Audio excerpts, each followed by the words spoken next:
Hello, everyone out there in the land, and welcome to the Golden Royale Cup featuring Fortnite presented by Coca-Cola.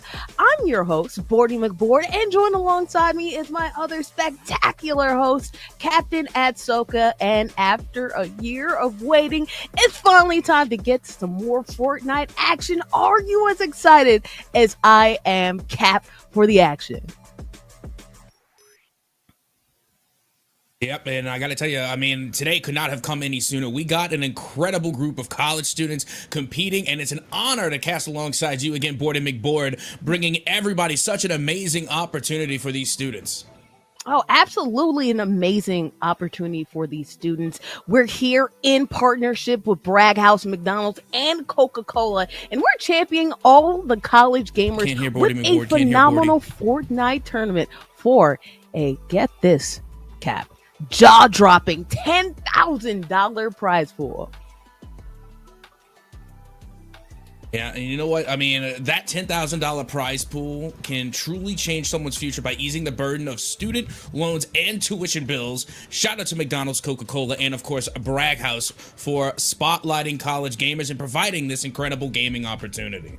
Oh, absolutely, absolutely. And I've got my predictions, but I'll keep it for myself right now. So who might get to that level? What's most important is if you guys haven't signed up already, go to braghouse.com before spots fill up for our next qualifiers. And speaking of qualifiers, we're going to have one today, Saturday, November 11th. We're also going to have another one tomorrow, and also some coming up. Cap will get to that a little bit later, but you do need to know this. The top 25 gamers will be advancing in all of these qualifiers. So there's plenty of chances for these participants to get to our grand finale.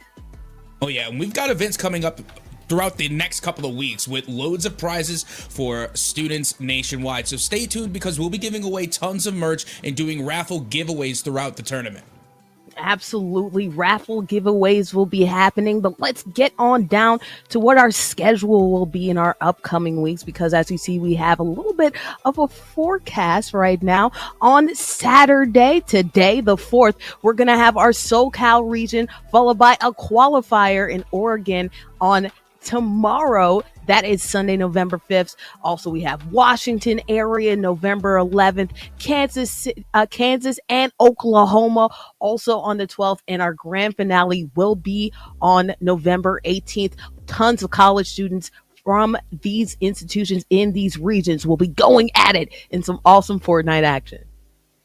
Yeah, that they will. And then not to mention, I am also just super excited because we're going to break down exactly how these tournaments are going to run. We got a pretty nifty set of rules here. And the format for this one, Bordy, I'm pretty excited.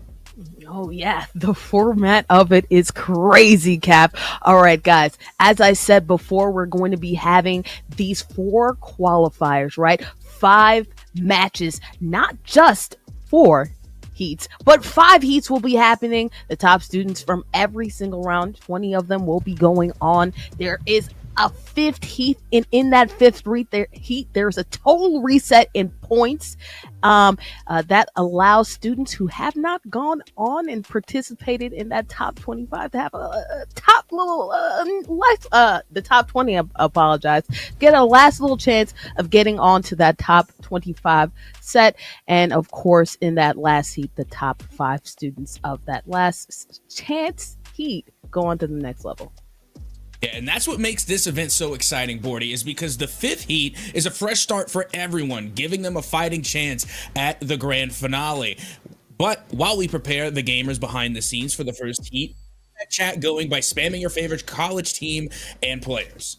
Oh, absolutely. I need to see all the hype, all the support in the chat. We're going to be looking at it all throughout, and it's okay if you guys are like, man, I wish I could participate in this tournament somehow. It's a-okay. Guys at Folks, don't worry. We will be spreading the love with raffle announcements, as Cap alluded to, with nearly 200 items up for grabs today. Yeah, and be sure to stay in the loop by following at Bragg House on Instagram for all things Golden Royale Cup. And then stay tuned with Golden Gamers. And also download the McDonald's app for points toward free items at participating McDonald's locations. Absolutely. Well, we are getting ready to get fed. As you know, you guys go ahead and make sure you're downloading the McDonald's app so you can go ahead and game while you're looking at the tournament. But speaking of the tournament, we're about to see some exciting Fortnite action, Cap. We are privileged to be one of the first tournaments to actually be going on this next season. And this next season is a special one because we're going back in time to some OG Fortnite action. Yeah, and honestly, when they told us that we were going to be the ones that got to go to the OG map and have the first Fortnite tournament here, I was beyond astonished just because that's where I started. You know, I started back in the OG days on the OG map, so I'm all for it. I mean, I'm ready to get into the nitty-gritty. I'm ready to get in the first heat because I want to know if these college students have what it takes to be a top player on my stomping grounds. You know, I'm a little older, you know, I'm on the older side. So, you know, those were my stomping grounds. That was my map. I'm wondering if the newer players are going to be able to hold their own going all the way back to the OG map. And honestly, I cannot wait, especially when we start getting to see the type of POIs that these players are going to be aiming for. Oh, absolutely. As we talk about, there are all these different POIs. Of course, you know, hot drops that are going on, usually tilted towers, which is going to be pretty hyped. Personally, I am a greasy gal myself. I do like to get sweaty in the greasy lands in the Grove. But there are plenty of these throwback POIs happening and going on. But not only that, too, this is going to be a build tournament as well. Last year, we did a no build. This time, we're going to do build. And I think that's actually that's a little bit more exciting, I feel, going back to the OG maps right here. Because you have a lot of different things that can happen. I feel like the OG map is really spread out, sprawled out. So there's more opportunities to get pot shots if you're just running around naked. So you'll have to see how these gamers really adjust the fact that you can build all the way up to the sky if you need to. Oh, absolutely. But you also got to keep in mind is that as easily as you can build it up, other players can knock it down. And that's the fun part, you know, about having the building actually be in the tournament this time around instead of the no build. Don't get me wrong, the no build is fun, but you can't go back to the OG map and not be able to build. Come on, we're going to do it a little bit better here at Bragg House. We are going to bring you the full Fortnite experience. And again, these are all solos. So everybody in this match is going to be out for themselves. You have no teammates, you have no support. You have just got to put on your best performance, and at the end of the day, you have got to be the last player standing if you want to move on. All by myself. That's what these gamers are going to be. And, you know, it's going to be interesting to see what their loadouts are going to be because, of course, when you're with a team, you can share items. Maybe somebody carries your rip, somebody carries the medkits. When you're only have 5 slots available to you, and of course you have all your weapons that you're building with too, all your materials you're building with too. It's interesting to see the balance of these gamers, whether they decide to go, you know, three, you know, items that they're going ahead and go pow with, and maybe go ahead and have a rift to go. Maybe they have that stink bomb. Boogie bombs are back. I'd love to see a boogie bomb elimination if we have the chance to. And it's super exciting because this OG Fortnite, you know, you talked about going back in the day, it was a simpler time and everything slowed down a little bit, right? Not as many frills. It's harder to find items and it's harder to actually traverse on the map as well. So I'm probably anticipating a lot of long scope, long range items, but then also to a lot of functionality and uses will be placed onto those grapplers that they have. Oh, absolutely. You know, I mean, they're not the web shooters, but that's how I use the grapplers. I use them like Spider-Man. I zip, zap, and zoom all across the map. But with that being said, we have just given you the breakdown. We have given you the information. We told you where you need to go to keep up with all things Golden Royale Cup presented by Coca-Cola. So be sure to stay tuned because we're going to be taking a quick short break. But when we come back, we're going to get things kicked off with the first heat of the Golden Royale Cup featuring Fortnite. Ooh-wee. Yes! McDonald's? McDonald's. Okay.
Welcome back again to the Golden Royale Cup featuring Fortnite, presented by Coca-Cola. And before we get to the action, of course, we have to talk about the lovely chances that our wonderful viewers that I see are already really hyped in the chat. We're already like, hey, where we are, just give us a second.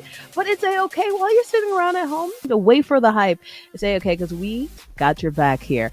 We have tons of events coming up our next couple weeks, and we are mentioning all the exciting things that we have, as said before, nearly 200 chances at merch for our raffles. I want you to go ahead, and you can already see it at the chat if you've been sticking around a while. Go ahead and do exclamation point raffle in the chat, and you'll see instructions in order for you to sign up for the McDonald's app. It'll take you all around the world in order to make sure that you're going ahead and getting some Golden Royale Cup tokens on the Brag House platform. So go ahead, make sure you're typing that in the chat so you can see all the lovely chances of items. Again, nearly 200 items available for merch that you have a shot at, okay? So make sure you're going ahead and clicking that link, Cap. Oh, absolutely. And you got to stay up to date on all of the socials. Again, you got to stay in the loop by following Brag House on Instagram for all things Golden Royale Cup, and stay tuned with the Golden Gamers. But with that being said, you also got to download the McDonald's app for points toward free items at participating McDonald's locations. Oh, absolutely. And you know what? Not only can you go ahead and make sure that you're getting that app to make sure that you can go ahead with that raffle, but you can also go ahead and make sure that you're getting fresh food from McDonald's, McNuggets, some Sprite. I know you saw that advertisement. It looked crispy. Go ahead and make sure you're downloading that app. But without further ado, now it's time to get to the action portion of Fortnite. Cap, we talked a little bit about it. Build mode, OG Fortnite. What's some things that you're excited to see as we're starting to get this lobby loaded up here?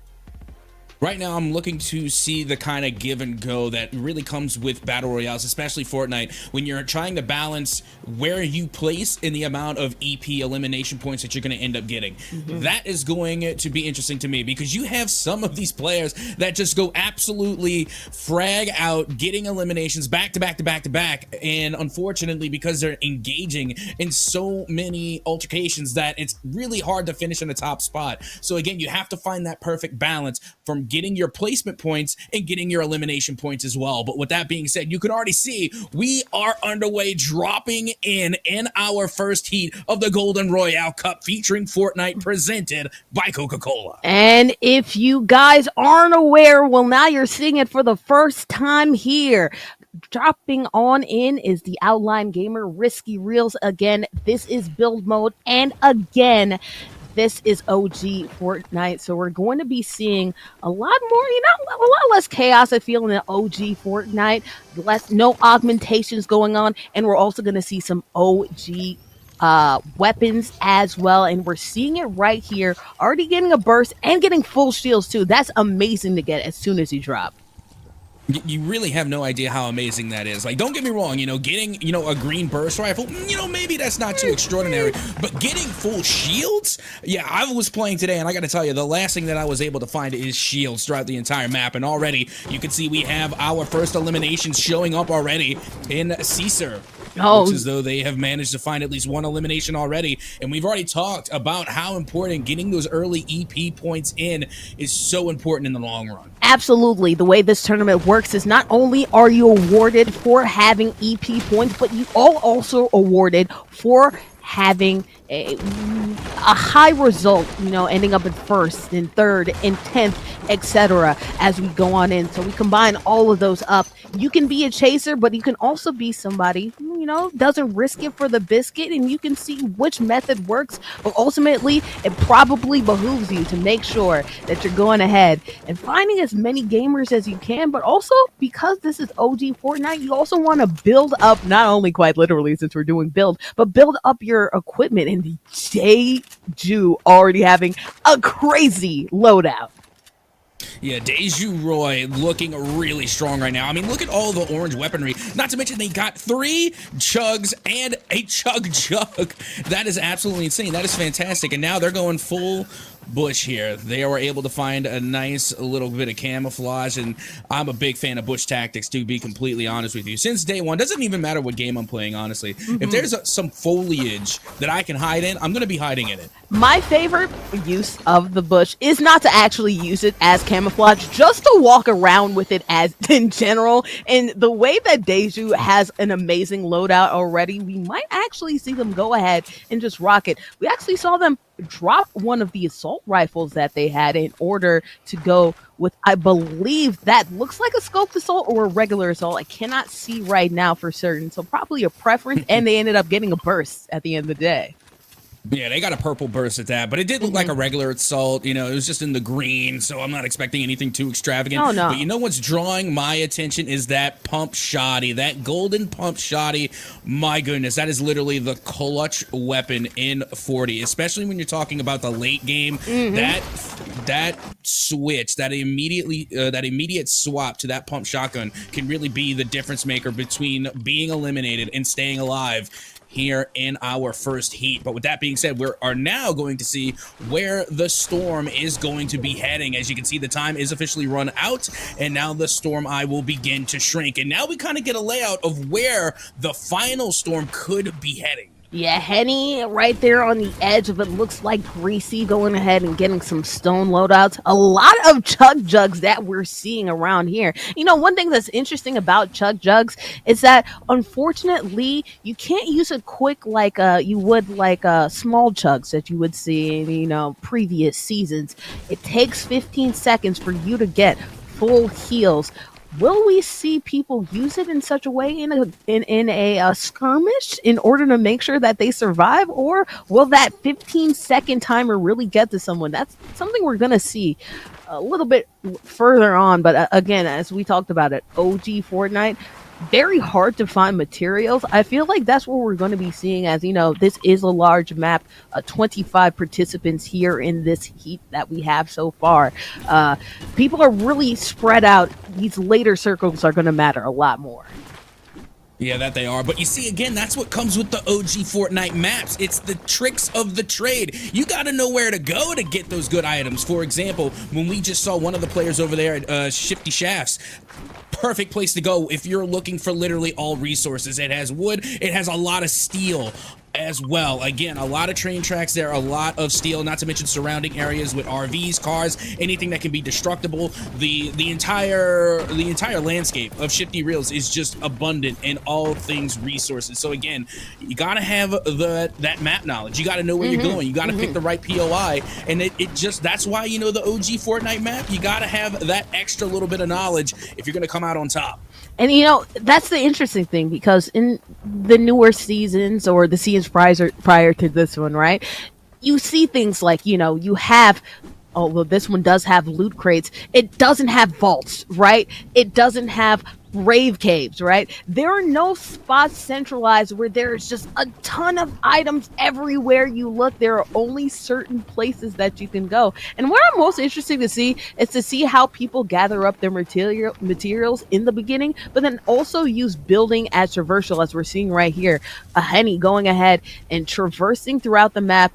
Didn't take the rift, which I'm surprised by, but maybe because they're on the outskirts of the map, maybe they're trying to use the let me sit back and wait it out and let the girls fight until, I can actually get higher up in the placements stats.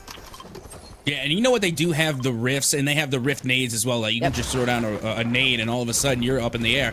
But as well as that, something that I noticed is that they didn't have the jump towers. I don't think I've seen any of the jump towers. And again, it just reminded me of last year when we had our no build contest. The jump towers were meta. Staying on top of the balloon, raining down terror. That was the name of the game. But this time, we're gonna have to see some different strategies coming out from our players if they're gonna make it into the top spot. Absolutely. And I predict our meta for this competition will end up being, of course, as the circles close on in, they're probably going to depend more on high spots, right? High spots, long range weapons. As you know, everybody's spread out, and especially in a mode like this, we have the whole map available to them, but only a certain amount of gamers. So therefore, people are roaming around. You can see people from a distance, and you have that advantage. Good things happen. Speaking about advantage, good things happening. A skirmish going on right here.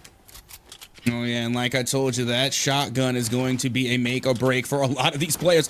And we literally just dropped on Blues Row, who has 3 eliminations already. So that's going to be 3 elimination points extra to their placement points. And you can tell that they are making good use of that shotgun. It's only a green shotgun, and yet it is wreaking havoc. And not only that, but take a look at this. They're going to get a supply crate as well. That is going to give you some good loot. And it looks as though that is a legendary shotgun.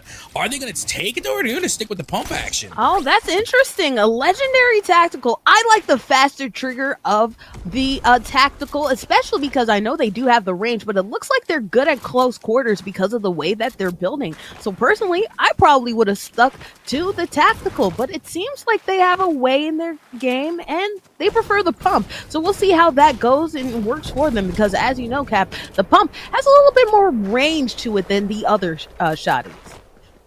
It does, and not to mention it does pack a little bit more of a kick. It definitely deals out a lot more damage in lieu of the rate of fire that comes with the tactical shotty. But I'm basic. If I see something that has like a better quality, like if I see the orange color, if I see the golden color over the green one, I'm going to take the golden one. Golden guns are, they are supposed to be the better weapon. And I guess I'm just basic that way, but that's just the way I operate. Oh, you know what? Everybody has their own favorite weapons, but I do know this. We're going into the skirmish right here.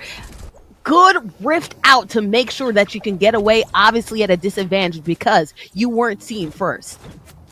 And you know what I'm wondering? Whenever you do use that rift nade and you do rift out, when somebody follows you, do they rift to the same location as you did? But let's find out. It looks like they nearly tried to rift again, but the quick building already going underway, and you can see this is a massive difference than what we were experiencing last year. And right now, Blurzo not wasting any time. They want to build up as much EP as possible, and already finding themselves in yet another firefight. Oh, absolutely. And they're going at it, destroying and remaking, building materials in a quickness, as you're seeing right here. Stairs being built. Good job walling themselves off and going ahead and replenishing that shield. But again, this is where you want to see rate of fire with this shoddy. Doesn't matter as they get it done with the pump.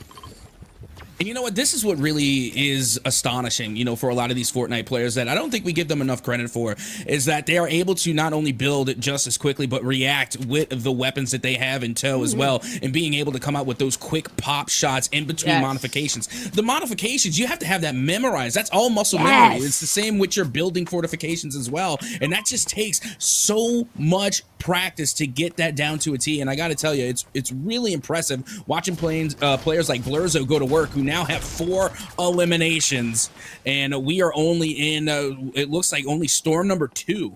Oh, absolutely. And so far from we've seen, of course, it's very early on in the tournament, they're already looking like a favorite just because of the way that they're utilizing their builds. Again, as you said, it's all muscle memory. So the faster you can get it done, and also the way you can react and counteract what your opponent does, that's what makes you get on to the next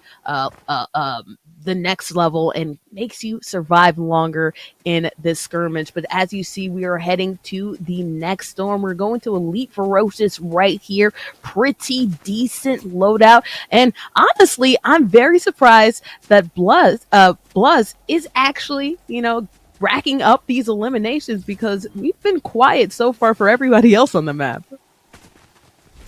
Yeah, and you know what? I'm also wondering why there hasn't been like more focus on Tilted Towers. You know, that was the hot spot back in the day. So I'm really surprised that I think I've only seen like maybe 1 or 2 players over there towards Tilted Towers, and I'm surprised we haven't got a lot of action over there yet. But look where this storm is heading. It looks like we're going to get some Tilted Towers action sooner rather than later. You have 4 players right now surrounding this area. Cap is not capping. We're probably going to see some Tilted action. And you know what? It probably makes sense why people don't drop there immediately. This is a tournament, but right now we're seeing Bluz go back to work right now, building up a storm, and it's looking like they might actually win this skirmish. Oh, now they have to go to that chug. That's 15 seconds. This will be a good opportunity for their opponent to go ahead and attack. But right now, they're on their back foot. They may end up regretting this.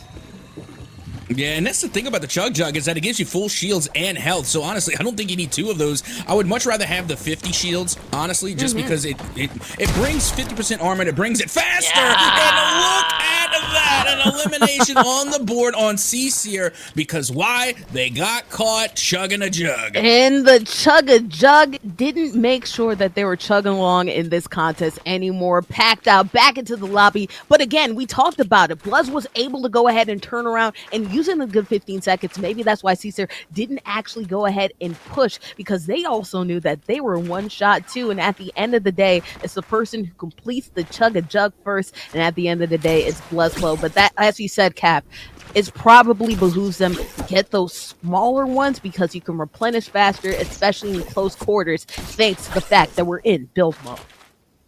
Yeah, and they keep finding all of these grapples here, the plungers. They were only at 2 at a point in time, but they managed to keep finding them throughout the map. And I got to tell you, this has been really helping Bluzro traverse the map. And not only that, but get the upper hand on their opponents as well. It's been really fun to see. But, while we got a quick minute, look, we're around the lake now, and it looks as though that 9 does have a read on one other player right down low in the building, and the crossfire begins. Oh, the crossfire is beginning. Skirmish alert here. As you see, it looks like SD probably doesn't want any of that, wants to go ahead and make sure that they can go ahead and acquire high ground.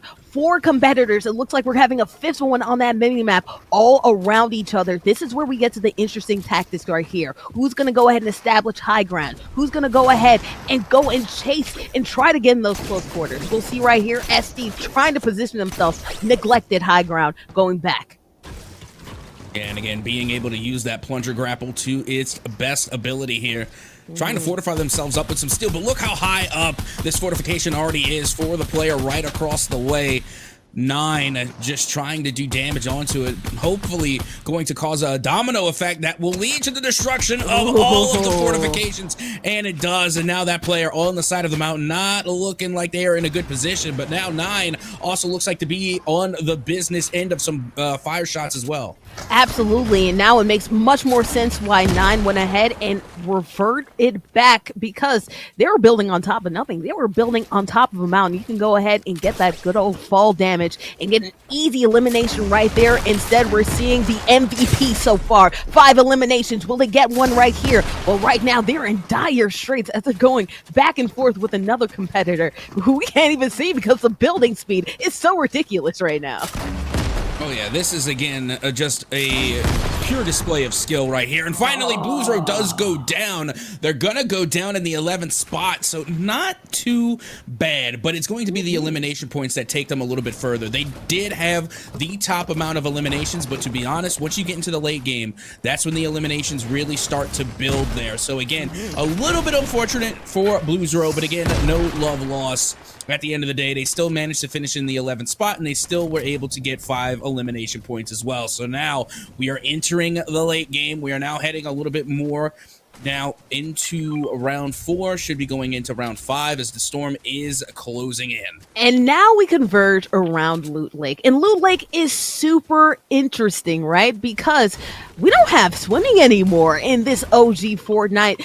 The water is exactly waist deep. You cannot swim in it, but you also won't be necessarily, drowning in it. So therefore, you walk really slow around it. That's where we might see range items come into handy. But as we refocus right here to Block Charlie, getting 1 elimination right here, has a rocket launcher. That's going to be interesting to see. But they're also around an area with a lot of other players as we're seeing the circle close up and is about to continue to close up. Right now is where we see the intensity. And now we have an engagement. Brutal Mars looking for it all. No Silk Sonic. Wow, man. And this is interesting because you can see they definitely have an arsenal. They got the rocket launcher, the assault rifle, they got the pump shotty, but with that being said, all they have are quarter shields, and they can't even get up to the full 100. So again, this is going to be a lot of high risk and high reward. Again, you're going to be going all out on the attack, but you have little to no defense. And speaking of, they're just going to take cover in this little shack here. And what's interesting is because there is an opportunity, there was a vending machine that had some chug jugs available, but as we've already said, that's 15 seconds. Maybe they decided, hey, it's not worth the time and effort, especially because they know right around the river bend is somebody that has high ground and can take them out if they have the right equipment. Niners alert as Godzilla 2066 has a good diverse set of weapons that we're seeing right there to their arsenal. Tang Sai also going at a skirmish right now. Let's see who's going to get the best of this one. You can see Tang now dropping low, looking to fire and find a lot of these shots. And I think that was our previous player that we were spectating only a moment ago. And they look to be in dire straits. Pop shots going right back and forth here with the pump action shotties. And Tang still holding on, able to make the modifications to find their way out of their own building. Now back on top, they have the high ground. This could be dangerous for their opponent. Could be dangerous right there. Trying to find a honey hole where that player might be. Bruno Mars doing a good job of hiding it, and will not catch a grenade for you, will throw one instead, trying to make sure that they can knock them out, but instead it's them on the floor instead of the Versace. Coming through in that skirmish is Tang. And now Tang has 1 elimination point on the board now as well. And you can see the storm continuing to shrink further and further in as we are in round 5, getting ready to head over into round number 6. And now Tang is coming under fire here and has to find some quick fortifications. And not to mention, they are not sitting at 100 shield, and all they have are quarter shields to try and hold them together. And that's why having those 50 shields are so important, as they continue to try and build fortifications to stave off the danger. And that's why that rocket launcher, especially in build, comes in handy. Luckily, they went ahead and they grabbed it from the previous player that we saw. So right now we have a rocket launcher battle. We'll see who comes out on top. It's looking like the other player trying to save it for another day. As we get to our closing storms, they're going to have to go ahead and engage eventually. Yeah, not to mention there's a supply crate that just dropped, and I'm wondering who's going to take the risk of trying to go for it there. And again, you can see Ting just trying to bait it out a little bit, does destroy it, but that should still drop a little bit of loot. And now we're going to switch over to Germanin Zunza. I really hope I pronounced that correctly. Yeah, looks like you did, German. Let's just do German for short. And unfortunately, it looks like fall damage might have been the reason that they were packed out here. Way easier to succumb to fall damage in this OG. We're probably going to see a lot more of those eliminations coming up. Decided not to go with the boogie bomb. Obviously, I would prefer a heavy, but then you're also going with the bush tactics. Cap, you got to be hyped for that, right? I mean, I would be, and yes, I am a fan of the bush tactics, but that's more for the early game. We're getting into the late game now. We're almost halfway through the rings here, and then at this point, it's really about getting your fortifications in, because if someone even sees a moving bush, even suspects maybe there was a strong breeze, they're going to completely annihilate it. That's what they're going to do. That's what I would do. And they have no fortifications. There are no protections. So again, it's a little risky here in the late game. Are you telling me I'm not blending in right now? It's not obvious? It is obvious? What do you mean?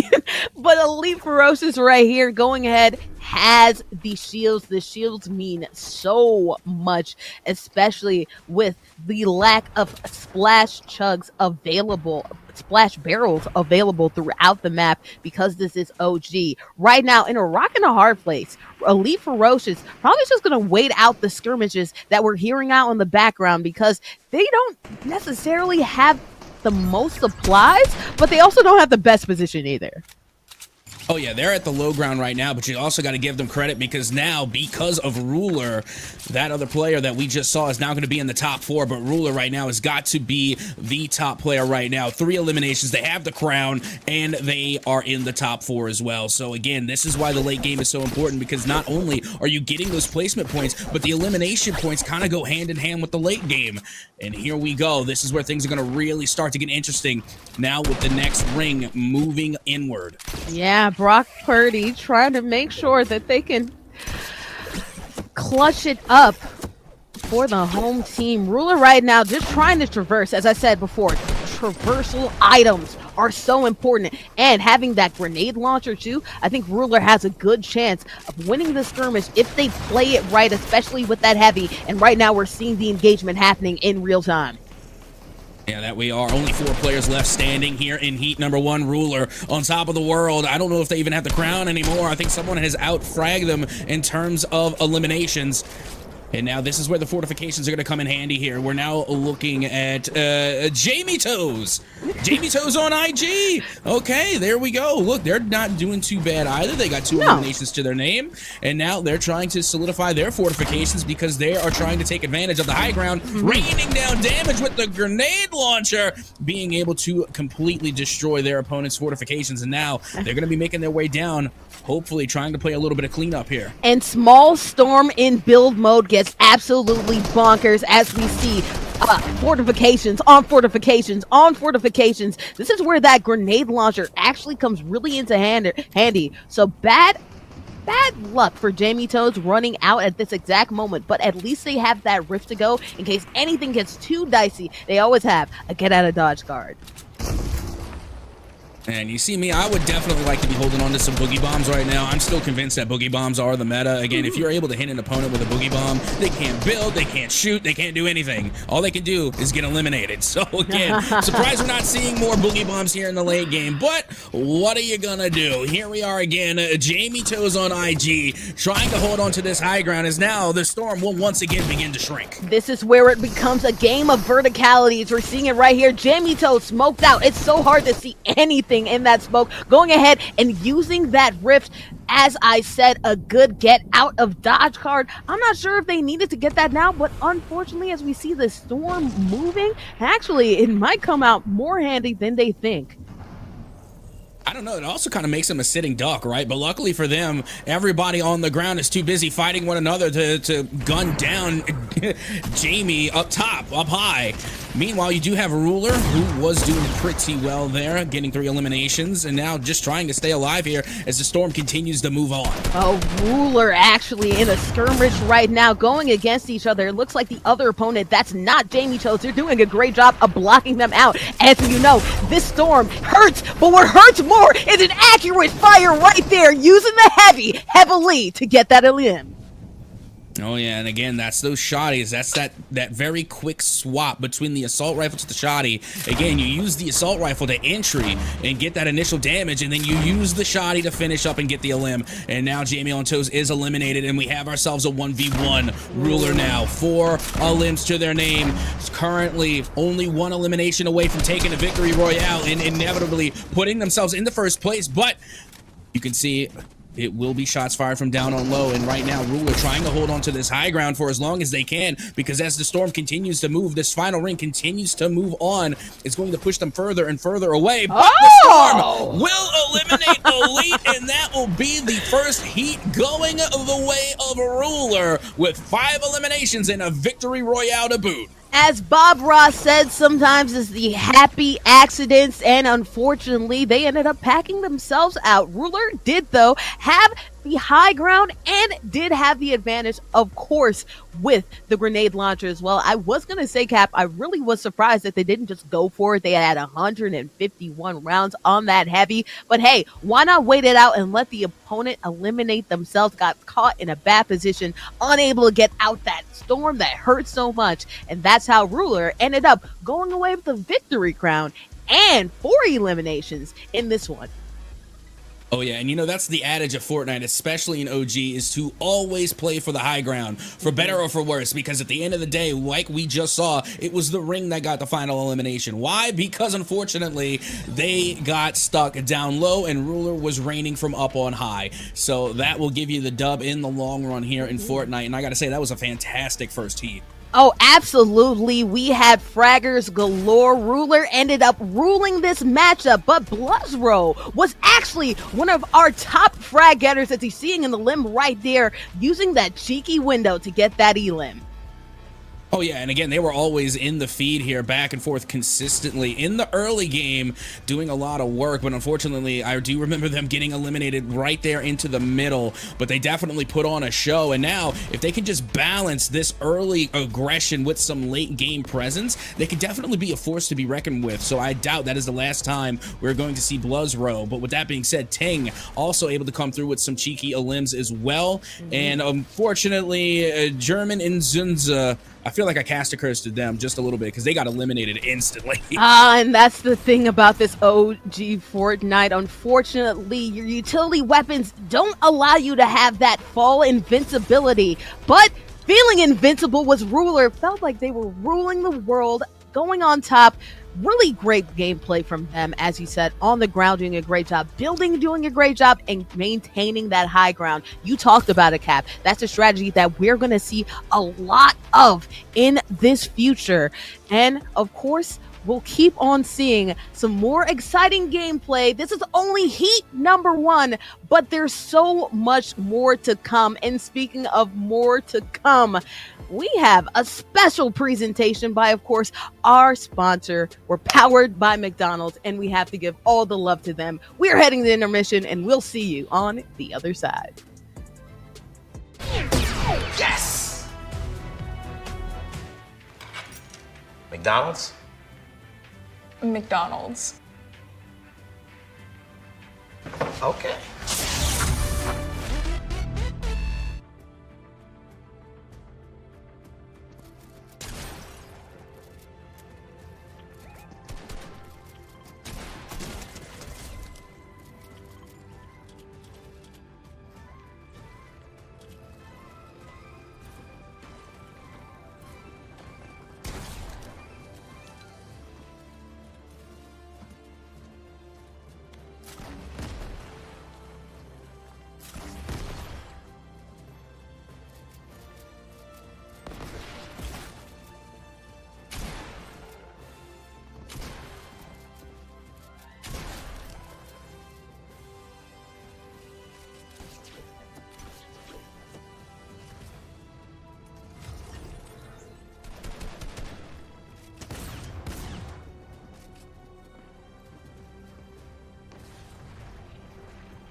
McDonald's? McDonald's. Okay.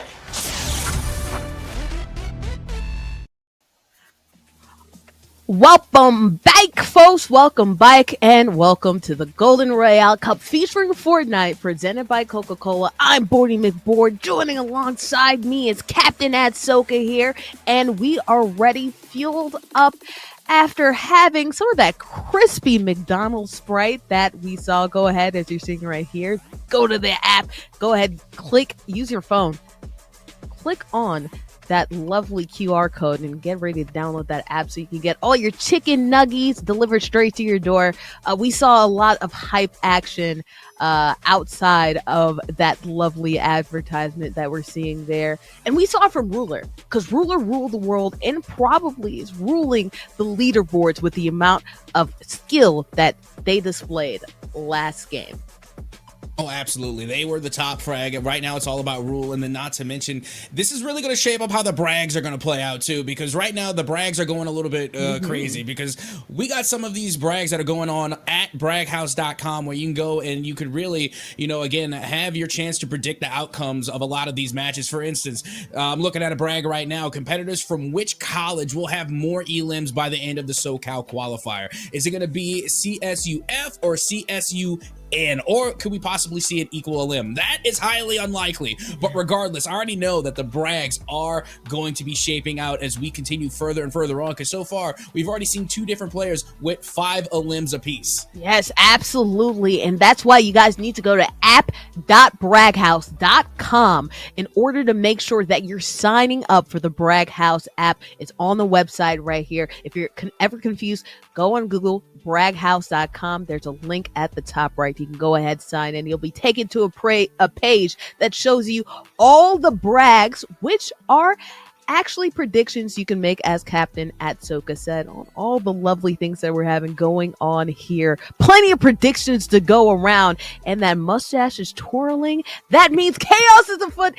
That also means that raffles are also afoot as well. Go ahead, do exclamation point raffle in the chat if you would like a chance of nearly 200 merch items available to our lovely viewers that are here today. So not only do you have the app, not only do you have brags in which you can redeem for some also brag merch as well, but then you also have an amazing opportunity at some merch directly from the raffle as well. And that's great, because you can be rocking out the same merch that some of these participants are going to receive if they keep on that level of play that we saw last heat. Oh yeah, absolutely. And then not to mention, you got to keep up on the socials as well. I mean, I've got to do better at this myself. Again, I'm a little bit of the older generation. But with that being said, be sure to go ahead and just stay in the loop, following at Brag House on Instagram for all things Golden Royale Cup, and stay tuned with the Golden Gamers. Also, again, download the McDonald's app. If you haven't already, I don't know why you haven't, because the Sprite just hits different from Mickey D's. And honestly, you could always use something on the side for you while you are participating in events like this. Again, I need to go get my own crispy Sprite right at this very moment off the McDonald's app. But regardless, again, there's just so much going on today, so many more events to come, and a lot for our viewers to participate in, like the brag bucks, like using those brags to make predictions. There are a lot of predictions going on right now on the braghouse.com page. And another one, just like off the rip, is okay, how many eliminations will the competitors from SWC have during the SoCal Qualifier? Are they going to go under 20, or are they going to go over 20? Again, you got to be involved in those participations, in those predictions, if you want to get the brag box. And absolutely, I saw somebody in chat earlier on, shout out CIU. So that means that we have some participants from these home teams right here, or maybe viewers from these home teams. You can go ahead, make a bet on yourself, make a brag on yourself, make a brag on somebody else. You never know what might happen. Go ahead and make sure you're putting in your predictions. Again, you can win brag points that you can use that can be used to redeem some brag merch, and also we're talking about symbiosis as well. Of course, this is presented by Coca-Cola and also McDonald's as well. When you download the app, you have an opportunity to earn 10 Golden Royale Cup tokens on the Brag House platform. So it's all working together. That's why you want to make sure you're locked in to not only today, we have tomorrow, we have next week, and then we have our grand finals as well. Plenty of awesome Fortnite action that we're going to be seeing later on in this tournament. And we saw a little bit of that Fortnite action, Cap. We talked a little bit about Ruler. We talked a little bit about Bloods. What are some of your initial observations that we saw post our first heat?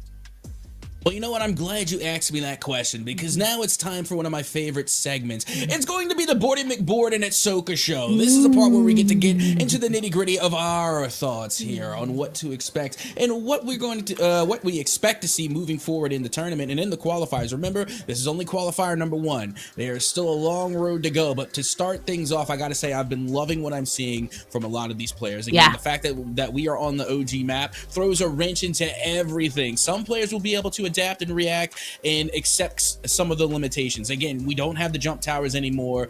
You don't have the random canisters of shields laying around that you can just whack all the live long day. I haven't even seen any splash shields either. So again, there's a lot of changes that are being made.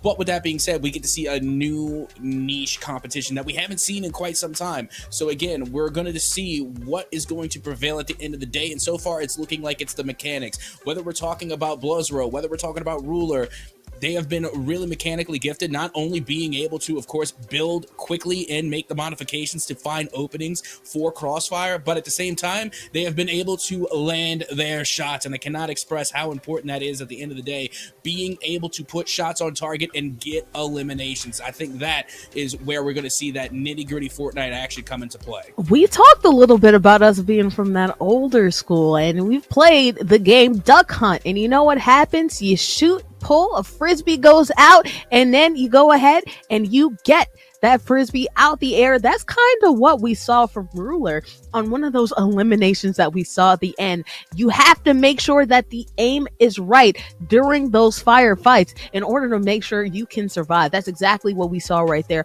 I also like some of the cheeky mechanics that we're probably going to see. We saw a little bit of the building vertically, right? Of course, that inevitably happens as we approach endgame. But then we have grenade launchers. Then we have rocket launchers, right? And you could totally ruin the foundation in which they stand on, right? So totally interesting to see how these gamers really move, duck, and groove. Will we actually see somebody successfully bait somebody with a bush? I'm not sure. But all I'm hoping for, at least once this tournament, Cap. We have plenty of time. We have 4 weeks, and well, of course, we have the grand finals as well. Not 4 weeks. We have 4 matches, 4 days, and we have the grand final. But I want to see a Boogie Bomb of them. Just for me, guys. If you're hearing that, competitors, if you're listening to the stream at the same time, go ahead, do it for me, See how you go off, but also go off on the Boogie Bombs as well.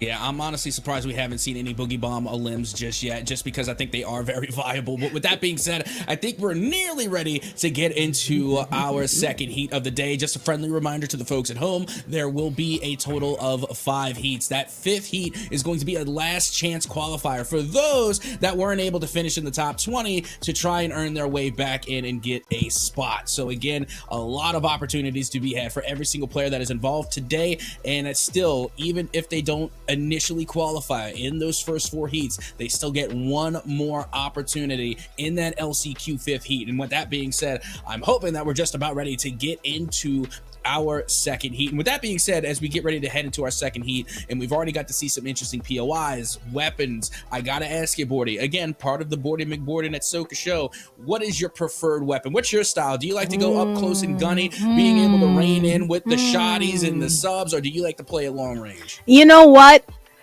The last season, I was really starting to feel the SMGs at the last minute, but now the shotties have won my heart. Speaking of won my heart, you know what's going to win my heart? Some awesome gameplay. We're loading back in soon, but really it's that tactical shotty I actually find I like more. Good rate of fire, making sure I have more room for error, right? And also too, a heavy. If I can find a heavy, you can knock somebody out in 2-3 shots with a good old heavy. So I love that. But as we're seeing right here, we're going straight into it and seeing a familiar face that we saw last time. We're seeing 9 jump off the battle bus and go into the action. And you see, that is the thing with 9, and they were having at least a decent round there in the first qualifier, but I noticed they didn't get as many of elimination points as maybe as they wanted. They did get a decent placement, not the best, but decent. At the end of the day, it's going to be about consistency. Yeah. Can they perform, at least put themselves around the top 5? If you could put yourself around the top 5, you're going to get decent placement points, and that should be enough to put you in the qualifiers, or at least beyond the qualifiers. So again, it's just going to be about consistency. They were able to finish decent in the first qual. Let's see if they can do it again. Meanwhile, you have a lot of players here who went out early, and now they're given a second chance here to really make a name for themselves and try and get themselves up higher in the leaderboard. And you know what? An interesting thing, you talked a little bit about the map that we just had a peek of. Something that's interesting is that we're not seeing them go to main points of interest. No main POIs. We're not seeing them go to Tilted. We're not seeing them go to Dusty. Instead, they're going to these smaller point of interest. And I think that's a really interesting strategy. Of course, we know that the lobby isn't as many players as you would see in a traditional game. So that means that you would think that would drop on some of these POIs that have a lot of items at their disposal, especially considering the fact this is OG Fortnite. It's a little bit harder to come across items. We'll see if that change going on into the future of these heats and into the other days of our tournament. But I really expected to see more participants in some of these main POIs. Well, speaking one, here's one right here. Pleasant Park, you do see at least 2 people in this vicinity. And I got to tell you, Pleasant Park, there was a time, way back when Pleasant Park was the hot drop. I think it was because everybody got tilted at Tilted Towers and they were looking for a new POI. And then for some reason, everybody decided to go to Pleasant Park at the same exact time. And now you got these 2 players here holding tried and true, and it's actually a familiar face. It's Jamie Toes on IG looking to get an early limb here, and they do with the turnaround. Jamie on Toes will now reap the benefits of getting an early elimination. Not only that, anointing the bush and having a choice at 3 grapplers. As we saw last time, those grapplers were so important for traversal in the late game. Obviously, in general, we don't have a lot of traversal items at the facilities of some of these gamers in this new season, so we're going to see them really depend on finding those grapplers. Jamie Toes not only getting elim, but also getting a good opportunity at something they could use to move across this map. Oh, absolutely. And that's the best part about winning a POI is that to the victor go the spoils. They now have an opportunity to pick Pleasant Park clean. All the resources, the bricks, the wood, the steel, everything within Pleasant Park now belongs to Jamie Toes on IG. And good luck to anybody trying to challenge that. But and that even furthers the point when we're talking about why we aren't seeing so many contentions on a lot of these popular, heavy item-based POIs. It's because, we did start off with around like 24 to 26 players. Again, it is not as congested as, let's say, other Fortnite matches. So again, each player can respectively get their own POI, and it's honestly better just to get those resources early, get the ammunition, get the weaponry, get what you need, and being able to survive longer within the rounds. And then when you do come across one of those contested POIs, you're going to be a little bit better equipped. So again, I think overall it's just having around 24 to 26 players starting off gives an opportunity for everyone to really get their own POI and get kitted successfully early. Oh, absolutely. And we'll see if these eliminations start to heat up again. We talked about it because of the fact that this map is so spread out. We're not going to see some of this action really heat up until towards the end. So this is an excellent opportunity for participants to go ahead and load up on all the items that they may need at their disposal right now. So again, good resource building time at the moment.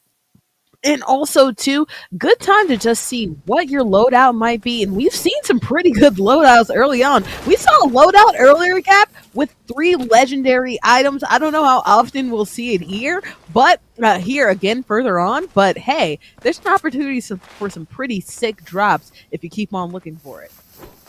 Yeah, absolutely. And then something already that I noticed from Jamie is that they are bringing again another grenade launcher there. We saw that they were using it in the previous in the previous heat, so it's no surprise to see them use that again. Again, when you're trying to destroy enemy fortifications, that grenade launcher, even the rocket launcher, definitely comes in handy. And I gotta say, I only wish that the OG map, that this tournament, all of it would have happened just a month sooner, because we would have had the pumpkin launcher. R.I.P. to the pumpkin launcher. Oh, absolutely.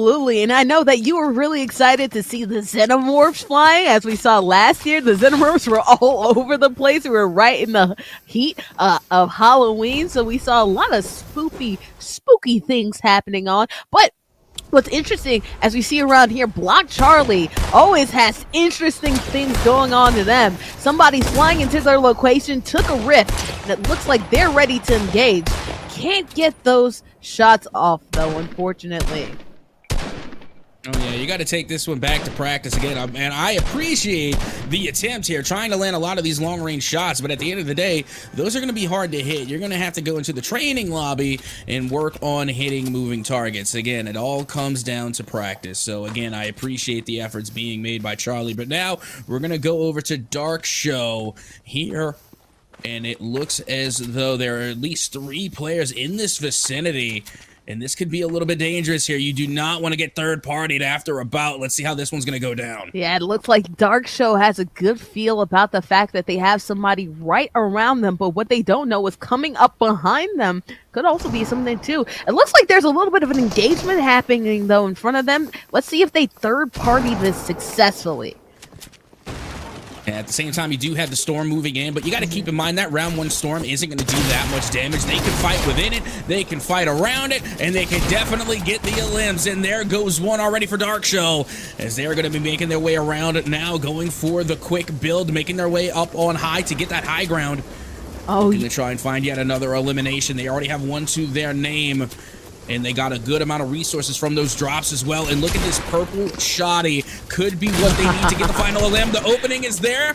They do get lit, and now they have lost nearly all of their shields. They're going to have to pop a quick quarter shield as this fight continues on. And finally, Dark Show will be eliminated. I was going to congratulate them for the cheeky play, for as soon as they were ambushed and it looked like their competitor was going ahead and drop right on their head, they went ahead and made a cheeky play, used that plunger, that grappler to their advantage, and actually shot above them, was able to regain high ground. But at the end of the day, sometimes it's the timing, right? And unfortunately, you can time healing up at the exact worst moment. We saw it last match. We're seeing it again.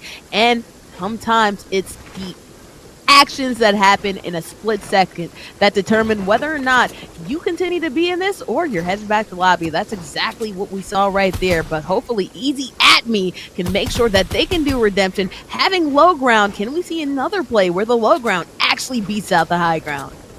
Yeah, well, look at this. They don't want to be on the low ground for too much longer. They're making their way all the way up to the high ground. They have a scar in hand, looking and on the prowl for the player that they just spotted. I could have swore I saw them near the tree, but no, they're going to hit the zip up the mountain yet again. And you can see both of these competitors trying to vie for the high ground, and now Easy At Me, once again, trying to get even higher, moving their way to higher ground, just so that way they can find some elevation. And it's interesting to see 2 different play styles here. One player looking for the elimination, looking for the firefights, and the other player just trying to stay alive, as now yet another victim has caught the attention of Easy At Me. Absolutely. Raid alert. Shout out to MNI Kevin for the raid. Thank you so much for joining on, and make sure you go ahead and explore all the commands that we have here.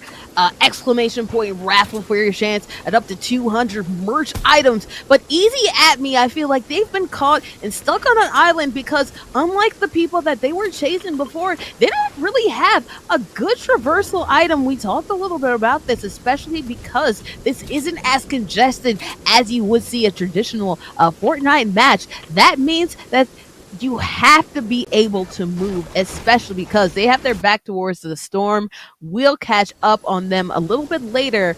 Right now we have X Choirs going up right here, and trying to see what action they can get into around Loot Lake. And let's see, X Choirs, first of the name of the house Red Kitten. Yes, hailing here towards Dusty. And we'll be looking for some eliminations, but unfortunately they have not found many. Poor X Choirs.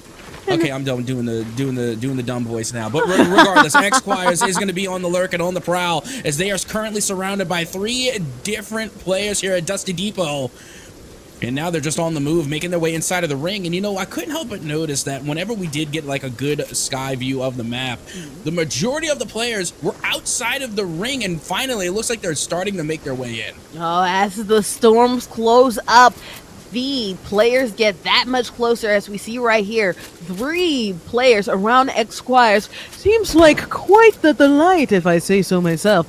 We're not done with the accent, but we'll see what X Choir does, as they're trying to make a decision about whether or not they should get onto that zip line and go and approach at high ground. That's exactly what they do, and they're trying to get a better view of what's going on in that direction. I'm not sure if that's the right direction they need to go in, though.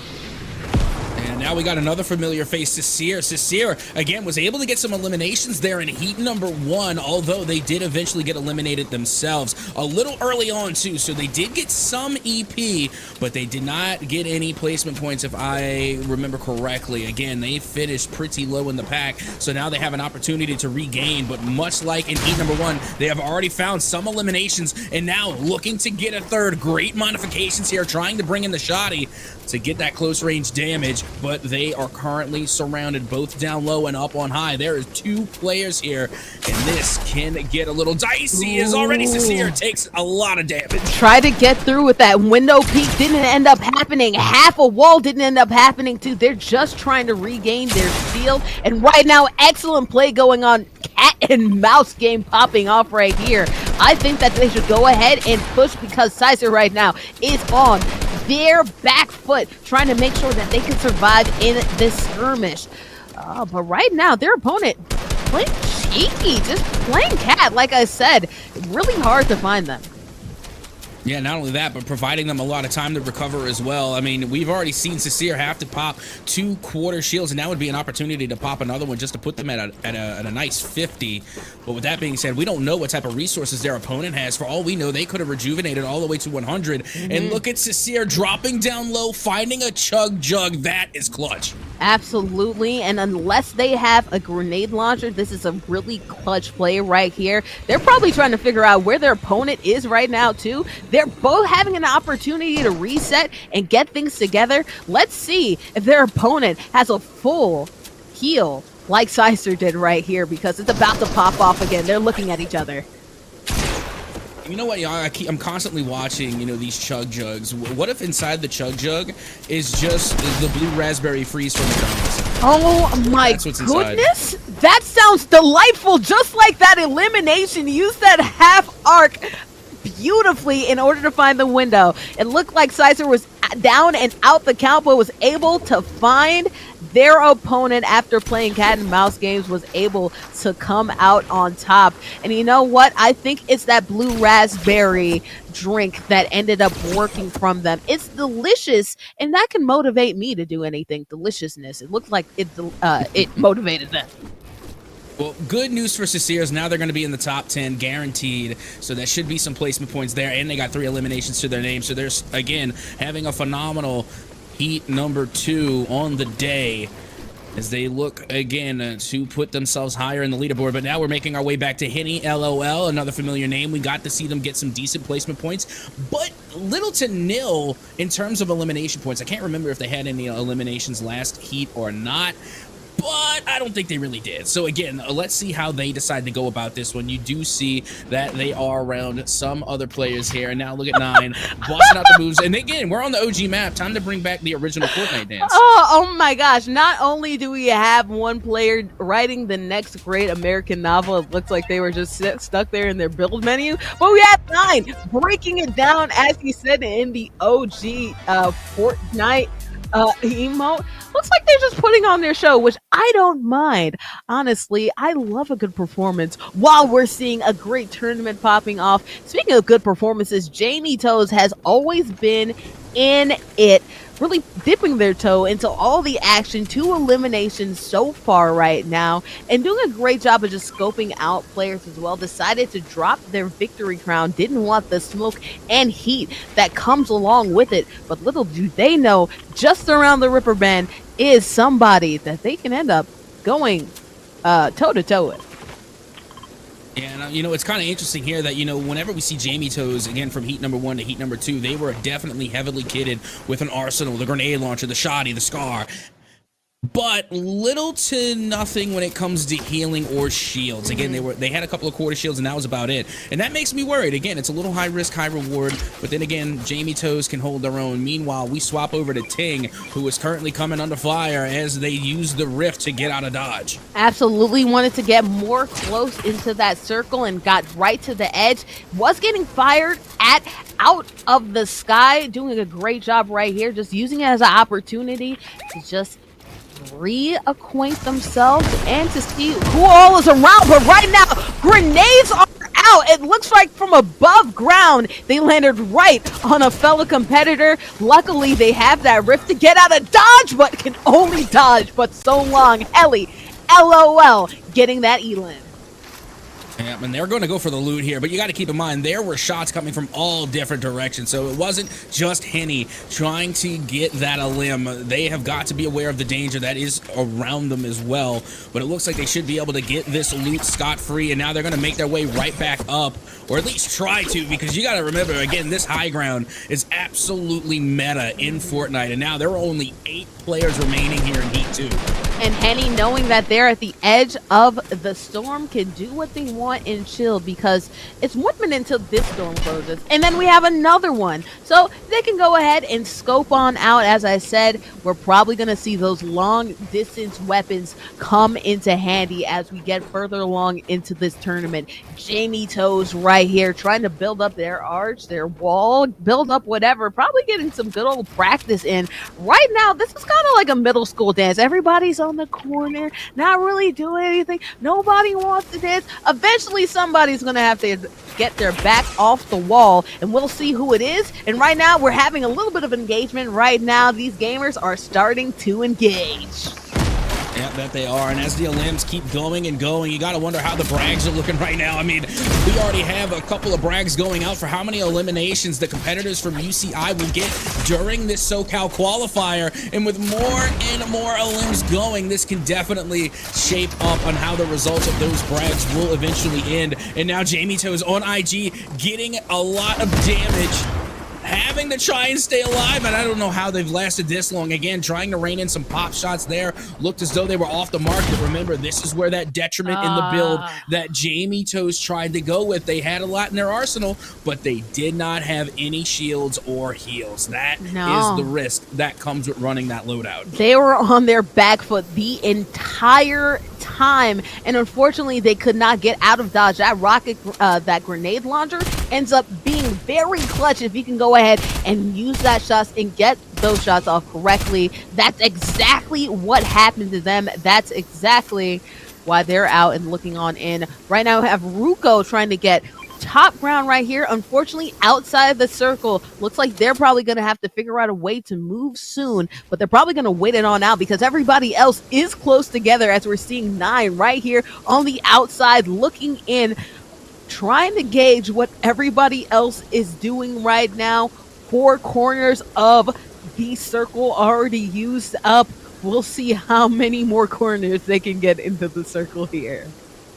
Well, good news for 9, at least for the moment, is that they're on the relatively slower side of the storm shrink, right? So they could buy themselves a little bit more time here, but Again, I don't think any of the other players are going to allot them a lot of time. They're going to have to try and find a way to sneak in, and they do see that jump pad. I'm wondering if they're going to try and go for it. If anything, it could be a last-second cop-out, but no, they're going to hit the jump pad now, and they're making their way into the storm, and they will draw the attention of multiple players, as now they have to come up with an emergency build. They do get the steal out, but that's not going to be enough, as they're going to have to build and fortify even more. And now you can see 9 have somewhat of a respectable position inside the ring. And you know what? That was smart. At first, I questioned it a little, but they did have a player that was going there on top of their head. They were not in a good place, and also they had the storm shrinking on them as well. Decided that they didn't want to be backed into a corner, but seems like they're kind of, unfortunately, backed themselves into a different corner. Luckily, it seems for them at least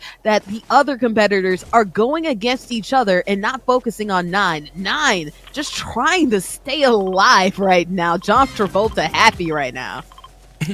and then busting out the dance moves as well. And this is just so interesting because, again, it's like two completely different play styles. And, you know, I would hate to say it, but 9 right now being a bit of a ratty Cathy. And I don't blame them. I don't blame them. When you're going up in this type of competition, you want to get the points the best way you can. And sometimes the best way you can get points is from the placement points. But, again, Bluzro, this time doing a lot better in placement, making it to the top 5 and has 7 elims on their name. We said it in the very first heat. This will be a player to watch out for, and they have done much better after having a decent performance in Heat 1. Even though they didn't get the place high, they still got many eliminations. 5 eliminations from the first, and now 7. That's going to be a total of 12 points just from EP alone.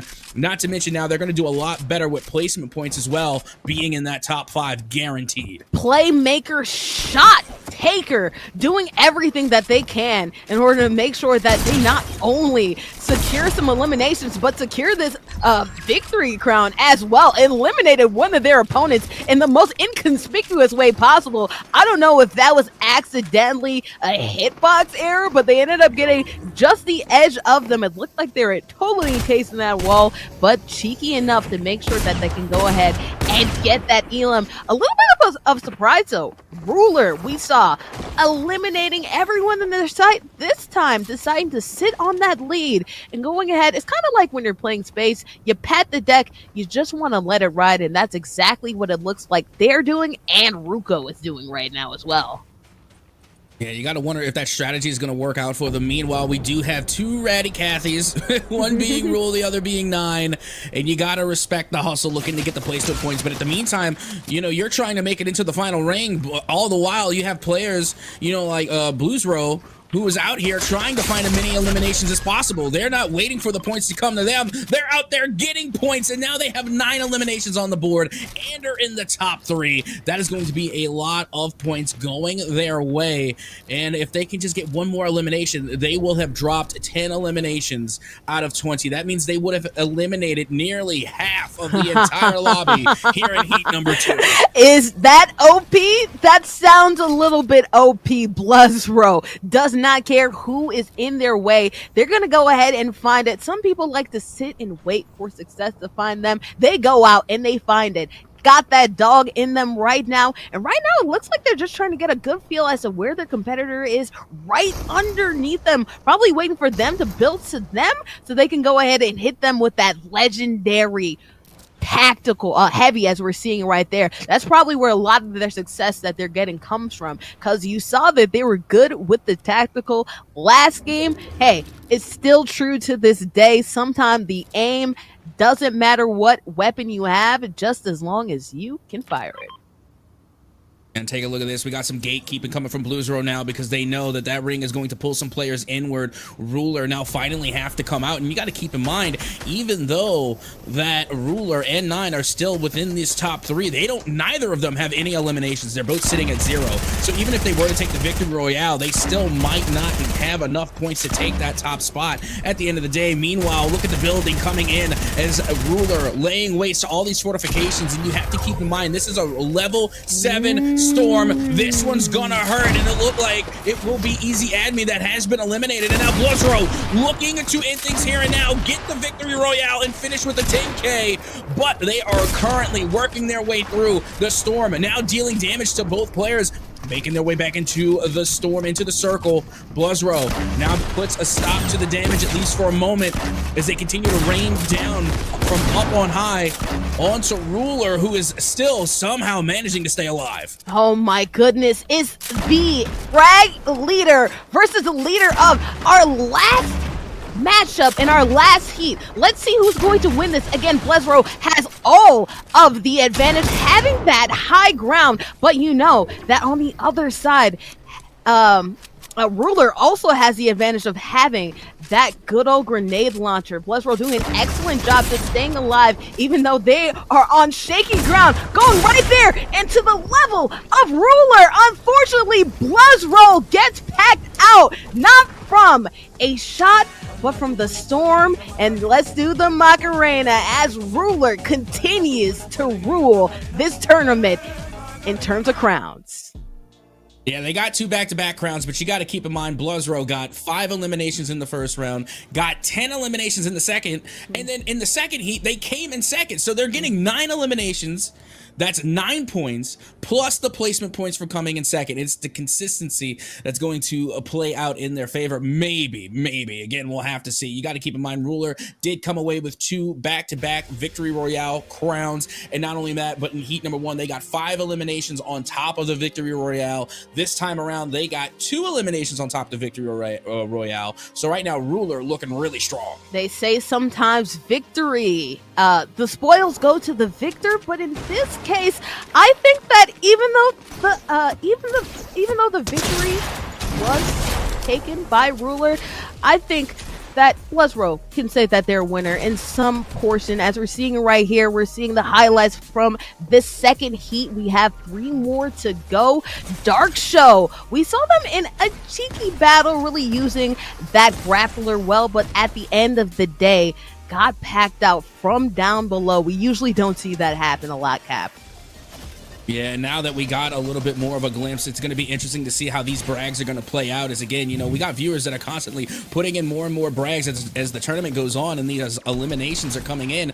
And, you know, just off the rip from getting 9 eliminations there, 4 in the first heat, 9 in the second, coming from Blizzrow. That already is at least 1/4 of what the brag had predicted. Remember, again, you're going for these predictions, you know, going for either under 40 or over 40 for UCI in those quals. And then, of course, you got under 20 and over 20 for SWC, both in the SoCal Qualifier.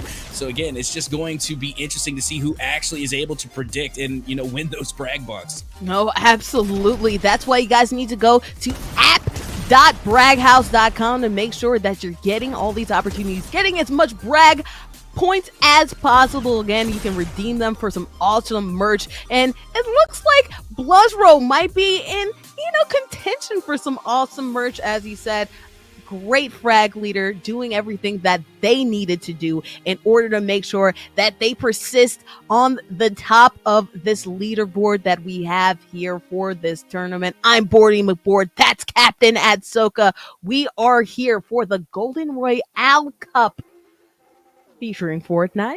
And of course, we have to shout out to our lovely sponsors, not only McDonald's, but Coca-Cola too. Go ahead and make sure you're getting that app to get some free food, and go ahead that you keep your eyes open because we have plenty more heats to go on. 3 more heats again after 2 more. We're going to get a reset. Plenty action left to come. Boarding before Captain at Soca. See you on the other side of intermission.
McDonald's?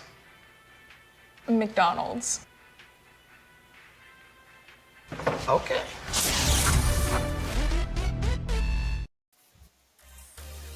Welcome back, everybody. Welcome back. We are here, Board and McBoard, Captain at Soca here. We are here for the Golden Royale Cup featuring Fortnite, presented by Coca-Cola.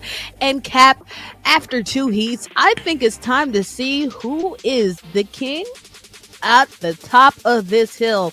Let's throw it to the leaderboard to see what this might look like. Do you have any predictions going forward in this leaderboard visualization, Cap?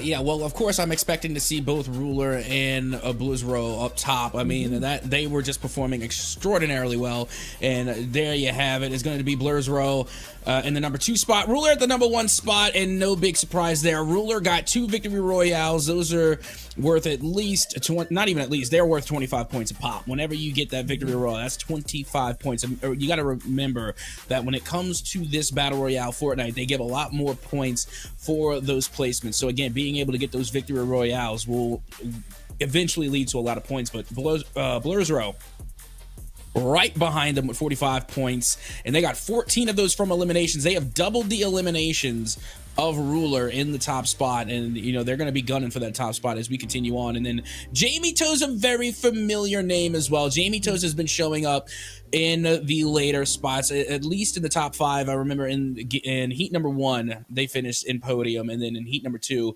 they were able to cause a little bit of a stir as well. But right behind them is Ruko, and then Easy Adme, Ting, 9, Elite Ferocious, Cecile, and German Influenza. Yes. And that's going to wrap up our top 10. And we've seen names like Block Charlie, we've seen X Squires, we've seen Deja Roy also too. They're also up there in the top 20. Remember, the top 20 of these 4 heats advance, and then we're gonna have a special 5th heat mashup where everything resets, and that means that of course anybody who isn't on this leaderboard by the time we're done with the first 4 heats has an opportunity to sneak it into the last 5 spots. 25 from today will be going on to our grand finale, so plenty of opportunities for these gamers as we have talked about, and plenty of excitement. We've seen that Ruler is the math leader, but I think the leader in everybody's hearts, at least for entertainment value right now, it's Blizzro. But we talk about entertainment, and you know what entertains me, Cap, is the ability to get stuff. You know, your name shortens to Cap. You can get some caps potentially. Tons of merch, up to 200 items that we have available to you if you go ahead and do exclamation point. That's a hard word. Exclamation point raffle on the chat right now. Go ahead. There are some steps that tell you what to do. It involves downloading McDonald's app and making sure that you're on the Bragg House platform in order to make sure that you have an opportunity at 10 Golden Royale Cup tokens, all which culminate to some more merch opportunities. You know, there's plenty of different ways to win, whether you are playing in this or whether you are watching this from home, Cap. Oh, absolutely. A lot of giveaways being made, and this is just for qualifier number 1. Throughout qualifiers 1, 2, 3, and 4, and of course on the nationals, we are going to be giving a lot of stuff away. So be sure to hit exclamation point raffle in the chat to enter in those giveaways. And then always you could just follow Bragg House on Instagram at Bragg House for all things Golden Royale Cup, and stay tuned with Golden Gamers. And also don't forget, you got to download the McDonald's app for points to award free items at participating McDonald's locations. But with that being said, I think we are just about ready to head into the 3rd heat of the day. We are just about halfway through qualifier number 1, Bordy. Oh, yes, we are almost halfway there, but there's still plenty of action. You talked a little bit about it, too. If you want to be, get into our business, right? We're the prediction games. I have my crystal ball ready here. You can be a predictor like us. Go ahead and make sure app.bragghouse.com to make sure you can go ahead and put those brags on display and use those brag points to get some opportunities at merch. But now it's time to get into some action. It is, of course, the 3rd heat. 23 gamers right now on Cap, let's see who comes out on top. We're starting first with Henny LOL. Right now, again, not going to a major point of interest. It seems like all these gamers were pretty determined to go ahead and go to these smaller spots right here just to make sure that they don't get packed out early, Cap. Oh, absolutely. You know, we got to see a lot of players kind of playing it safe last round, too. Again, we had a couple of ratty captains in there, and, you know, one of them ended up winning, getting the victory royale. So it just goes to show that patience is indeed in virtue, and it does pay off. And also, you got to remember Nine got some good placement points in the last round as well. So we're going to see if that playstyle continues to hold true, but I doubt it will hold true for Blurzeroy. Again, they're going to be playing, you know, going for the limbs as they have often done and will continue to do so. But if you're looking at the POI right now, and you can see we do have Esquires here over here taking control of a Lucky Landing. Yes, Esquire, such a dapper young gentleman that we're seeing right here. A young person, we don't know. Let's not make any assumptions. Right now, Esquire right now has something that we're probably not going to see a lot, especially in build mode. That's a port of fort. Probably not going to see a lot of those in no build mode. It's an excellent tool, especially at the end, to make sure you can get high ground above the people that you are in a skirmish with. But not probably going to see them keep on to that. We'll see what the future holds. But the Boogie Bomb, let's see if they actually make space for it, because we haven't seen it in action so far, Cap. Yeah, I would make room for the Boogie Bomb, and that's exactly what they did. Esquires, they threw down the Port-a-Fort just to throw it out, and now they have a little bit of a fort here.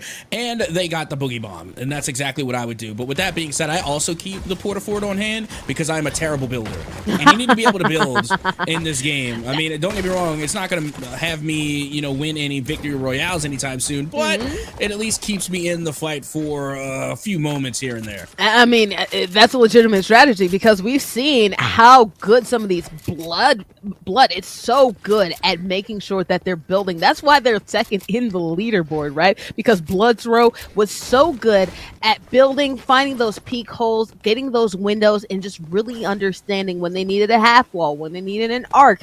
They were so good at really reacting to whatever was going on with them. Bellaten is somebody we have not seen a lot of in this tournament so far right now. Pretty nice loadout.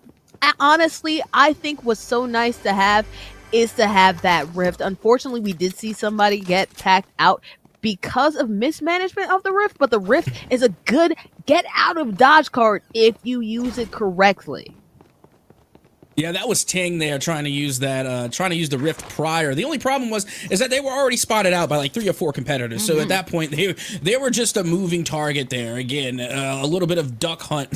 Unfortunately, Ting was the duck in that scenario. But right now, you can see we are there at Lucky Landing. Esquire and Bellaten both around one another, and I don't even know if Esquires knows, but I'm pretty sure Bellaten does. Does he know? Do they know? Do they know? Let's pull that up, that meme right now. But the Port-a-Fort is there, so we'll try to see if Bella peeps the fact that it is there and is able to react off of that. That's probably why they decided to stick it to one place. As you've seen on the leaderboards, just staying in the game is super valuable. So you have to make sure that you're fine. And Rascal saying in the chat, is it too late to register to play? Go ahead, go to the Bragg House website in order to see if you qualify. If you're in one of the locations coming up, you might be able to enter on in bragghouse.com for all your needs to see if you can still enter into this tournament. If not, then we still have raffles and giveaways aplenty. Yep, that we do. And honestly, it might not be too late. And honestly, whether it is or not, it doesn't matter. Always go and look to register if you can. It never hurts to go and check out just to see if you can register. So again, go to app.bragghouse.com for sure, just to make sure whether or not you are eligible to qualify to participate, because we are going to be having 4 different qualifiers. This is only qualifier number 1. This is going to be for the SoCal region. And now we're going to be heading over to Retail Row, where we see a German in Zuunza. And I do believe they were a top 10 competitor, if I'm not mistaken. Yes, they actually were placed In the top 10, exactly on 10. So you are exactly right there. Exactly on 10, 50% with shields. They do need a big shield. So it looks like their action is going to come right to them. A skirmish happening right now. Brock Purdy getting it done. The 49ers skin coming in clutch right here. Bloodroll able to go ahead and heal on up. 50 to their name, but won it to their game. That's Bloodroll continuing their rampage that we've seen since the first heat. Yeah, and that Chug Jug looking pretty good right now. It's got to be the blue raspberry Fanta Freeze, right? That's what it's got to be. Absolutely. I mean, again, yeah, and it just looks so delicious. Again, every time I see one of the Chug Jugs or even like the half shields, I just want one. I don't know why. I need to know for myself what it tastes like. I don't know who decided to make raspberries blue, but they were insane for doing it, okay? Because blue raspberry is one of the clutchest flavors of anything that you can have. And of course, Fortnite understands it. That's why they put it in. And of course, McDonald's understands that too. That's why they're their sponsor, and that's why they have it in. Go ahead and make sure you got that app so you could go ahead and get one too. So you could deliver it right to your dorm. So you don't have to leave your gamer cave, as we're seeing right here. Bloodroll right here, just trying to get enough tools, using that grappler to their advantage. Dark Show in a skirmish right now though, Cap. Yeah, that they are. And Dark Throw, unfortunately, on the latter half of the leaderboard, going to try and make their way back up, hopefully aiming for that top 10 spot. But at the same time, you know, they got a lot of ground to make up, not just in terms of placement points, but in terms of eliminations as well. I think they only have one on the board so far. That's not going to stop them. Again, plenty of opportunities to be had. This is qualifier number 3, and we still have 2 more after this. So again, a lot of opportunities here for Dark Show as they try and get this early elim in their favor. And Dark Show unfortunately fell for that a trap card right there. Was trying to go ahead and try to, eliminate some of those barriers on top for their opponent, and got packed out instead. Really did activate that trap card indeed. They totally got bamboozled into lulling them into the false sense of security, and then came out on top even though they were on the bottom. Yeah, and that was actually Sasir that managed to get that elimination. Sasir also currently in the top 10 as well, and they're going to be looking to push forward in the leaderboard. Meanwhile, we're going to Jamie Toes on Instagram or on IG. Regardless, yeah, Jamie Toes on IG, currently in the 3rd place spot. They are in the podium, and they have been finding themselves deep in the placement points and so far in both of the first initial heats, looking to do the same thing in the 3rd. And of course, we have our number 1 spot right here, Ruler, who has won both of the previous heats, getting the victory royale twice, now looking to get a 3rd. First of all, I want to shout out to Jamie Chose. Good branding, making sure that everyone knows it's on IG. Probably on Instagram. Maybe there could be another IG. I don't know, but probably on Instagram. I do like that. Ruler right now, not liking the situation that they're in. Right now you have somebody chasing them, and they don't have any health to their name. As I said before, it's so much harder to find healing items in this version of Fortnite. Luckily for them, they're able to find it, and also double luckily, they're able to rift away. And doing a great job too, making sure that they're not just gliding totally all the way, activating it and deactivating it, so they're a little bit harder to reach. That stutter reaction a little bit harder to track down while you're shooting from the sky. Yeah, also you got to remember, like, it's always the players that are in like the single colored skins that are often the most dangerous. Like, you remember last year when we were doing this, and it was the 0 build competition, and there was somebody that was just wearing a yellow skin. Wasn't anything special, it was just plain yellow, and they use that for camouflage, and they use it to try and make themselves a harder target. And those are the players that are the most dangerous. And Ruler currently sitting in that number 1 spot, I just think is proof of that even a year later. When in doubt, use the suitless Slender Man look. The bodysuit will carry you to victory every single time. It's just the skin. The skin makes it win. I don't know what it is. All right, something about it is magical. speaking about magic, it looks like there's a little bit of trickery going on right here. Rax Santi, we haven't seen them a lot so far into our leaderboard. It hasn't placed at least quite yet, but it's looking like they're setting their eye on their next target. Unfortunately, gonna have to readjust right there. That's where those mobility things come into play. They don't have that, but at least they have the rocket launcher. So if their opponent ever decides to build something, they'll react, rip right away. And you know what, Rock Santi, again, I got to give him a little credit here because we are on the OG map, throwing it back, and I got to say, if my memory serves me correctly, I think the skin that they are wearing is from the very first battle pass on Fortnite. If it's not the very first, which it might not be, it is definitely one of the first battle passes, because I know that was the very first skin I got in Fortnite. And that's the good thing about being an OG and being in the OG Fortnite. You're able to rock those OG skins. Speaking of OG, the original gamer, and getting packed out by none other than Blurred's Row, again rowing through their competition. It's amazing how they're able to rack up these eliminations and they are really unstoppable right now. And Ruler, going back to the strategy we saw before, just sit on it, just wait it out. I can wait to the end to get my skirmish and get my points as well. And now you can see, look, they're trying to gatekeep a little bit here and hopefully pick out one of the contestants making their way in from the storm. Not a bad strategy. It's a great way to get some cheeky eliminations for sure. But at the meanwhile, you can see that Ruler not really getting a read on anyone just yet. You know, they're just kind of playing around the outside of the ring and working their way in. Storm camping is a great way to catch people off guard. Really, when you're running outside of the storm, you're outside and you're just trying to make it. You're really not focusing on a lot else that's coming towards you. That's why if you're on the edge, you can make things work. And right now we are going all around Bella 10. We saw them still in Paradise Palm. They've been sitting there flirting with each other the entire time. I'm guessing that they saw the leaderboard and they saw the fact that, hey, if I play it patient, good things can happen to me. And Bella 10 is hoping to get into the top 10, just playing the long game. Yeah, and we're still very early on here into heat number 3. Again, we're only on the third storm, as it does look like it will be moving on in about 1:20. Regardless, we're going to make our way back to Ting. Ting, again, is one of those players that we saw use the warp nade, and unfortunately, within the rift, they got dealt with. It was unfortunate. It was a feels bad, but this time around, they still have the rift nade, and hopefully this time it won't be smack dab in the middle of several competitors, as now you can see they are over here towards Fatal Fields. And they are still eluding for the most part. Again, their loadout is not the worst, but it's also not the best. Not the best.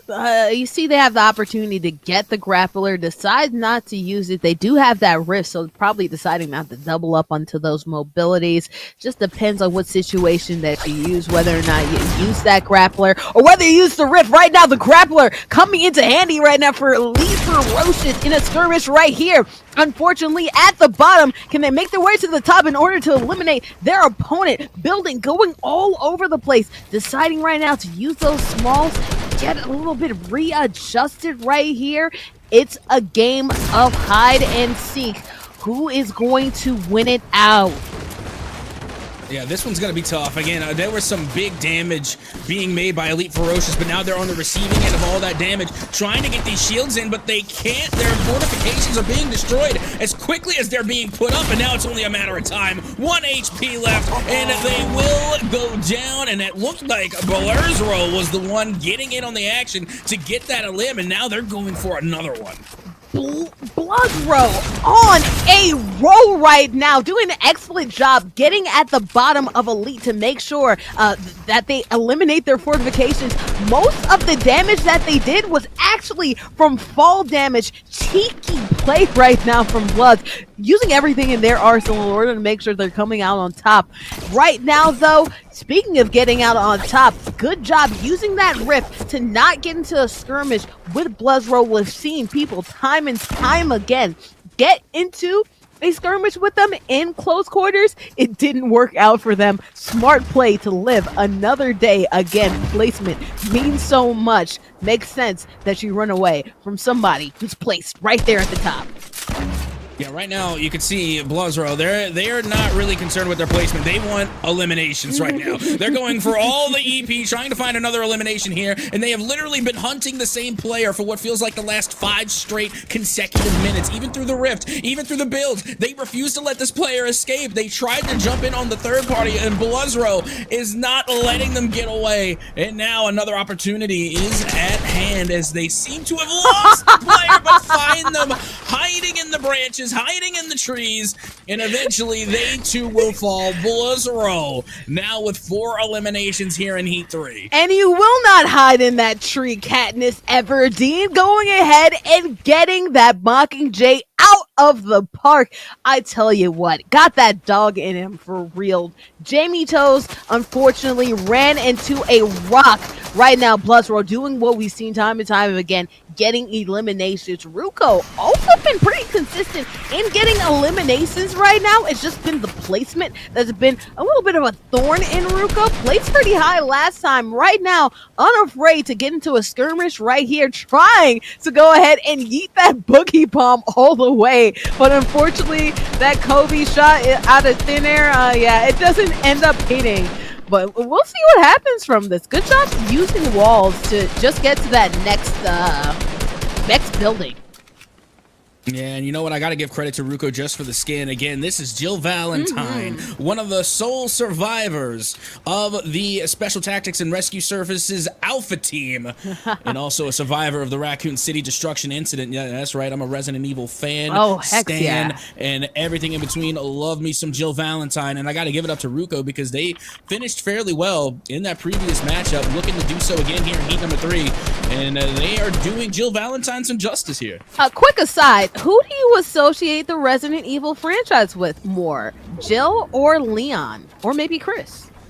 Yeah, and so you see that is very, very interesting, and it's also really, really difficult. But I will have to say that Jill Valentine is probably my favorite Resident Evil character. Yes. But they don't have as many games as Leon, Chris. You know, it's just again. We need more Jill Valentine games. We do. That's my piece. We haven't seen her in 10 years, guys. We need to see more, but at least we're seeing it in Fortnite. Right now, though, we are seeing a lot of Ruler. The top of the boards, they're named Ruler for a reason. They're the chart leader right now, the chart ruler. And it seems like they're continuing just their patient game. They do have more eliminations than they did at this point. You know, last time at the top 10, they were still holding pat. They didn't have any eliminations until the absolute last minute. Right now, a little bit more aggressive, not camping as heavily, but still knowing what works to them. And honestly, if they keep on racking these top 10s, it's no question that they're going to go ahead into that grand finale. Yeah, and you know, good on Ruler this time around, because last time they made it all the way to the final circle without a single elimination. Now this time they're in the top 10 and they have 2 to their name, but what makes me concerned for them is that they only have 42 health, and again, they're going to have to scavenge here to try and find something. And look, there is a loot drop right there in the middle of the circle, but there's also another player right alongside Ruler, and it looks like they're going to go in front of them, trying to make their way to this loot drop, and here it is. To the victor go the spoils. They were able to get there quick, but I don't know what good was really in there. What, you got a porta tower, you got some foliage. You didn't see a lot of health in there, and I got to tell you, Ruler looked like they definitely needed a med kit. Hey, you got the bush, all right? That's all that matters. Health, no. You think you need health in order to make sure you survive in the tournament? There are apples there, all right? You needed the bush just to stun on people right now. It looks like they actually removed the bush almost immediately. At least they were able to get a grapple gun, which, as we talked about, good for especially this portion of the storm right now. It's not too tight, but it is a little bit of traversal that you can use. Roxanne, we have to shout them out. The winner from the SoCal FIFA 23 tournament that Bragg House had last year. So a winner, even if they don't place right now, but honestly, Cap, on their mind, they're trying to go for the glory. Yeah, I mean, clearly they are good enough competitively in not just one game, but 2. And I'm not good enough competitively in even 1. So again, kudos to Roxanne just for being involved in this tournament. And like you said, winning the FIFA tournament. So again, that's just multi-levels of skill and talent there for this one player. So, I mean, it doesn't really matter even if they do place in this Fortnite tournament because, you know, from where I'm sitting, they're still pretty cracked. Hey, I just want to say this is a time where Cap Ashley do be capping. He is neglecting to tell y'all he's really good at Rocket League right now. Okay, Not so anymore. I'm as washed as a Maytag. Hey, you know what? You're washed as somebody's god tier, okay? So, hey, you never know. But I do know this. As you said, Roxanne doing a great job just staying alive right now. That circle is closing on in, though. The fifth storm hurts aplenty. And this is a time, in this heat, we have never seen this many gamers in this tight a space so far in our tournament. So many gamers, 8 right now, in a very small space. This is where building becomes so important. We're seeing 9. They've done a great job of just staying alive. 1 elimination to their name. And I don't know if they're trying to go for more or if they're trying to just survive like they did last time. I think they're trying to survive. You know, again, I use the term Ratty Cathy, but I think I'm gonna have to go with Ratty Catty, just because of the cat skin, right? But and you know, I don't blame them. Again, you know, Ryan, they're playing for the placement points, and if you look at Ruler, they're not the top frag. They don't have the most eliminations. That belongs to Blizzro, right? But at the same time, Ruler is still top of the leaderboard. Why? Because they know how to place. They get the victory royales. So I don't blame 9 at all for trying to make it into that podium, into the top 3, and then eventually into the victory royale spot. So you got to do what you got to do to survive. Oh, absolutely. And right now, they're trying to survive. Rocket launchers going crazy right there. Decide to go straight towards them instead of going right there to their vulnerable spot and removing the whole fort that they built right there. So interesting skirmish going on between the two. Can't tell exactly what gamer they're engaging with. All I know is that things are about to get crazy as we're seeing 4 different skirmishes happening. We saw an elimination actually happen just now. Ruler getting Bella.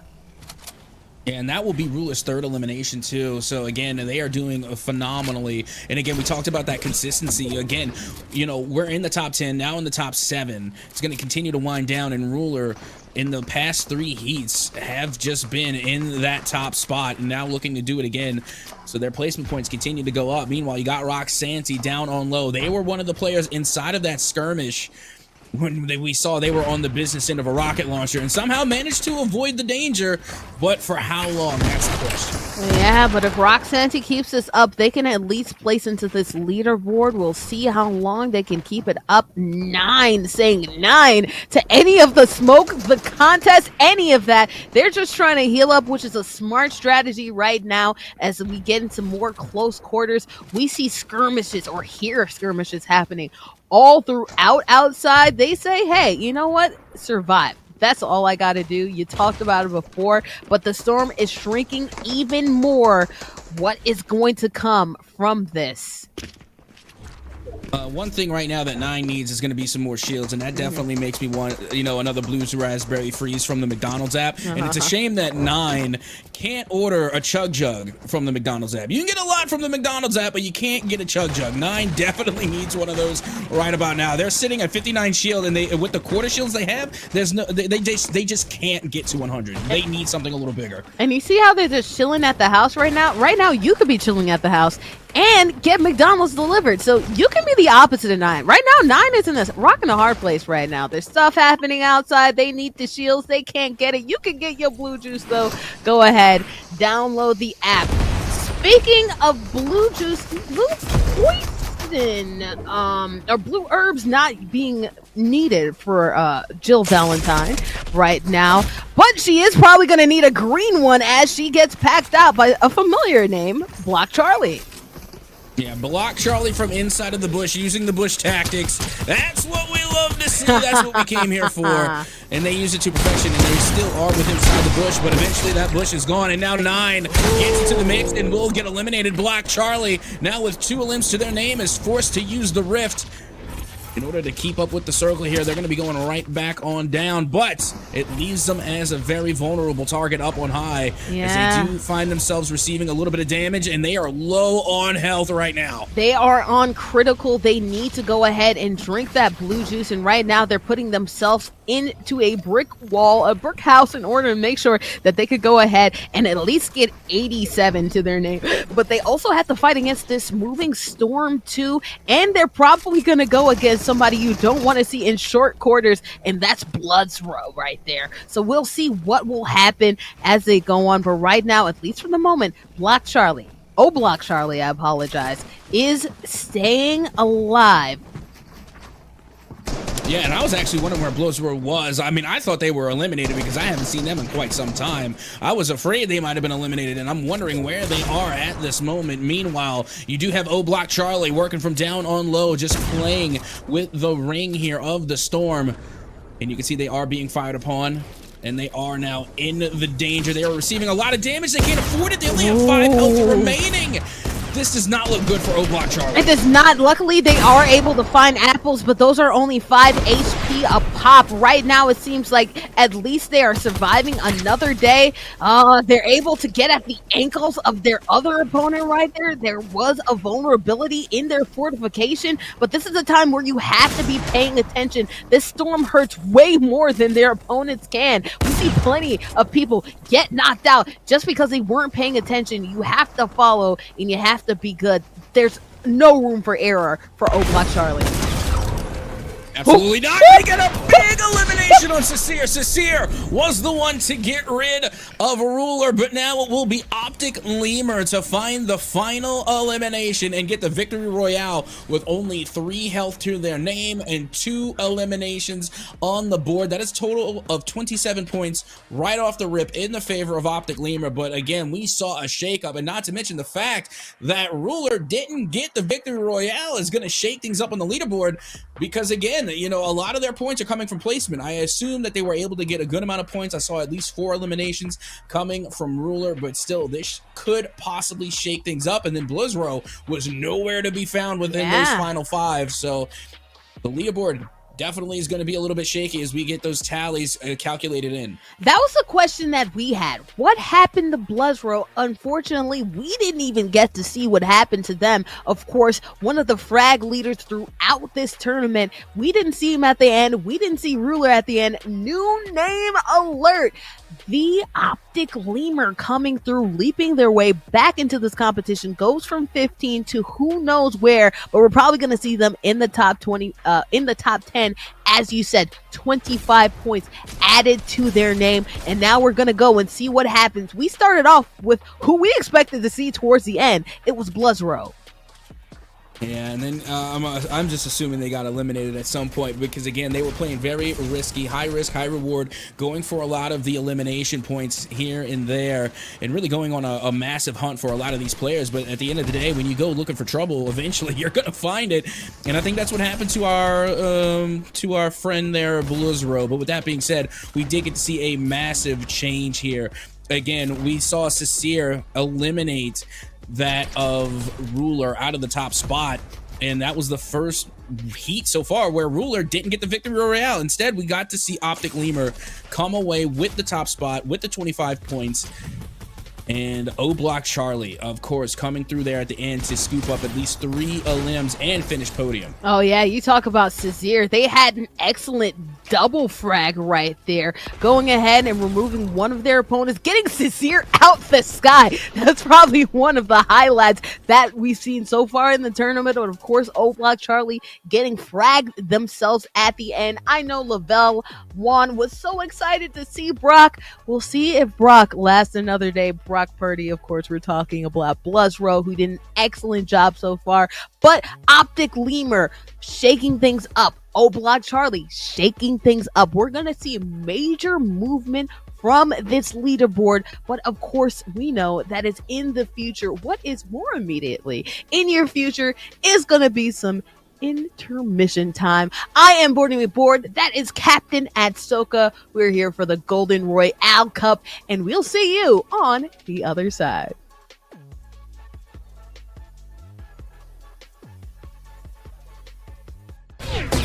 Yes! McDonald's? McDonald's. Okay.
McDonald's? McDonald's. Okay.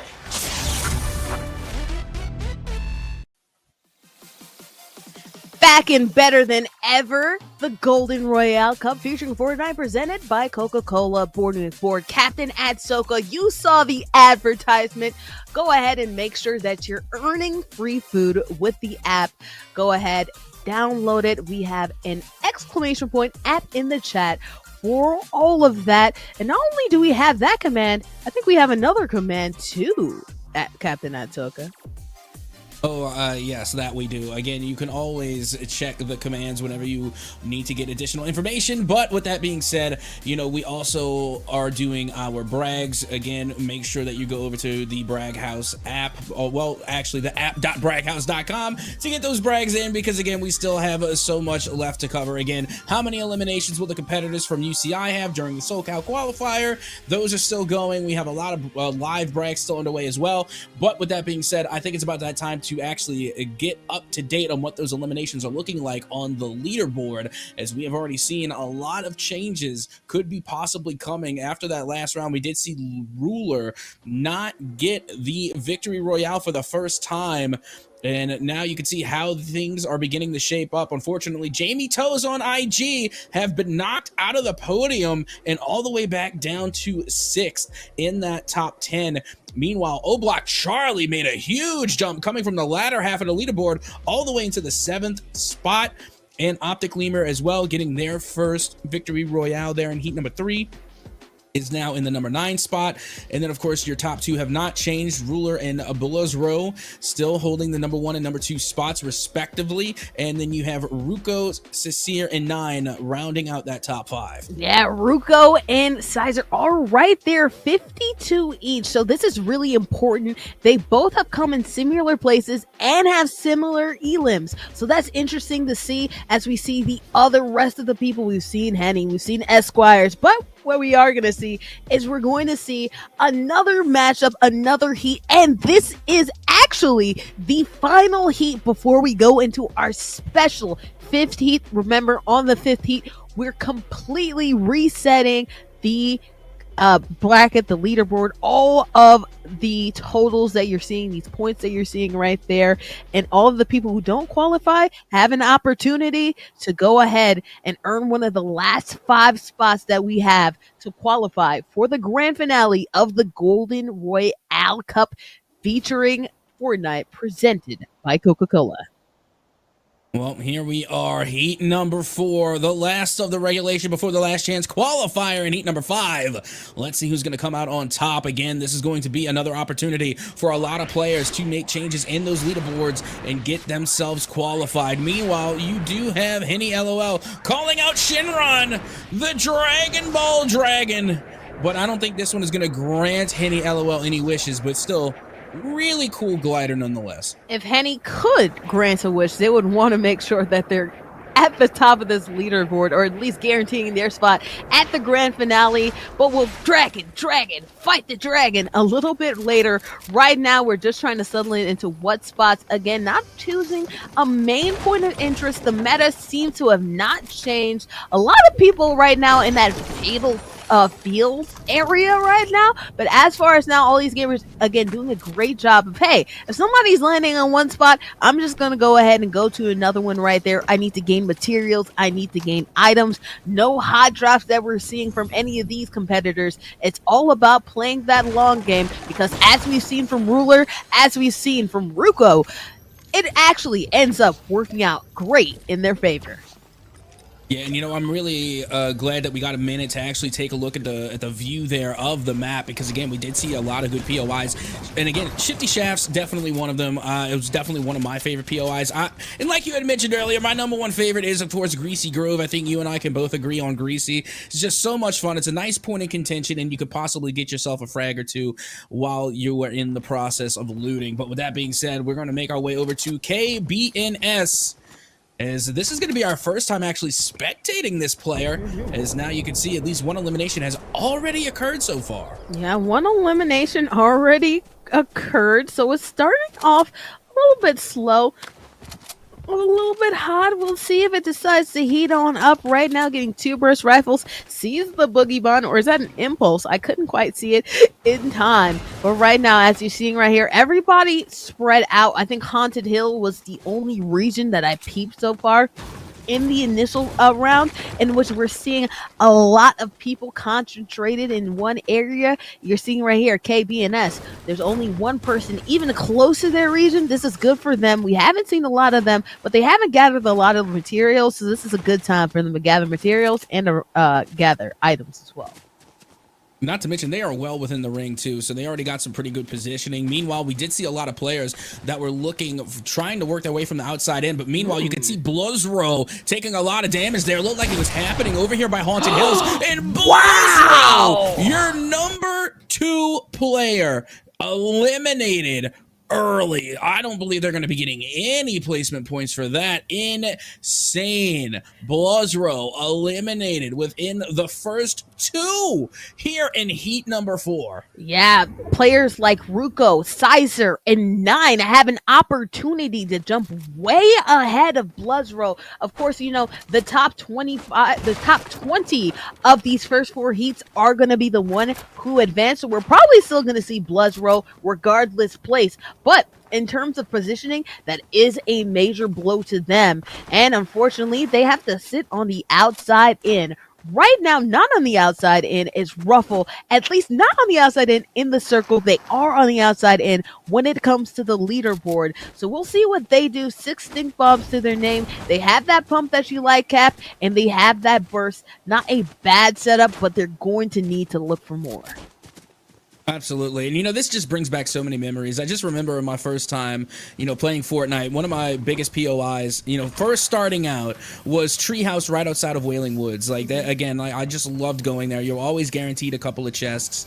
And, again, that was before, you know, we all knew what, you know, the better POIs were. So, yeah. Again, just kind of like that little nifty spot from literally day 1 days of Fortnite is going to the Treehouse by Wailing Woods. But regardless, now making our way back to Jamie Toes on IG, who's going to look to try and get their podium spot back. Remember, they were in the top 3 for quite some time throughout heats 1 and 2, and then were knocked out of podium there in heat 3. So now in heat 4, they're going to look to try and make a comeback. But meanwhile, you have players like Ruko, who have been consistently, slowly but steadily making their way up the leaderboard. And they actually could secure second if they decide to play that long game like they have before, but they do actually have somebody right around their corner. I'm not sure if they know that they are there. Maybe they hear them and that's why they're camping out, but we have seen Ruko just camp out just to make sure they can live another day. We'll see what happens with them and if a skirmish ever occurs, but if it does, at least they have that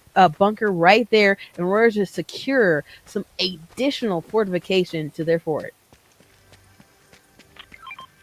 Now, Ruko, we have already seen do pretty well in previous rounds. Meanwhile, you do have 2 people over there towards Fatal Fields. You had mentioned earlier that this is where we can see a fight break out here. We got Ruko and then one other right across the way, but Ruko going to grab themselves a quick chest, and they come across a Chug Jug.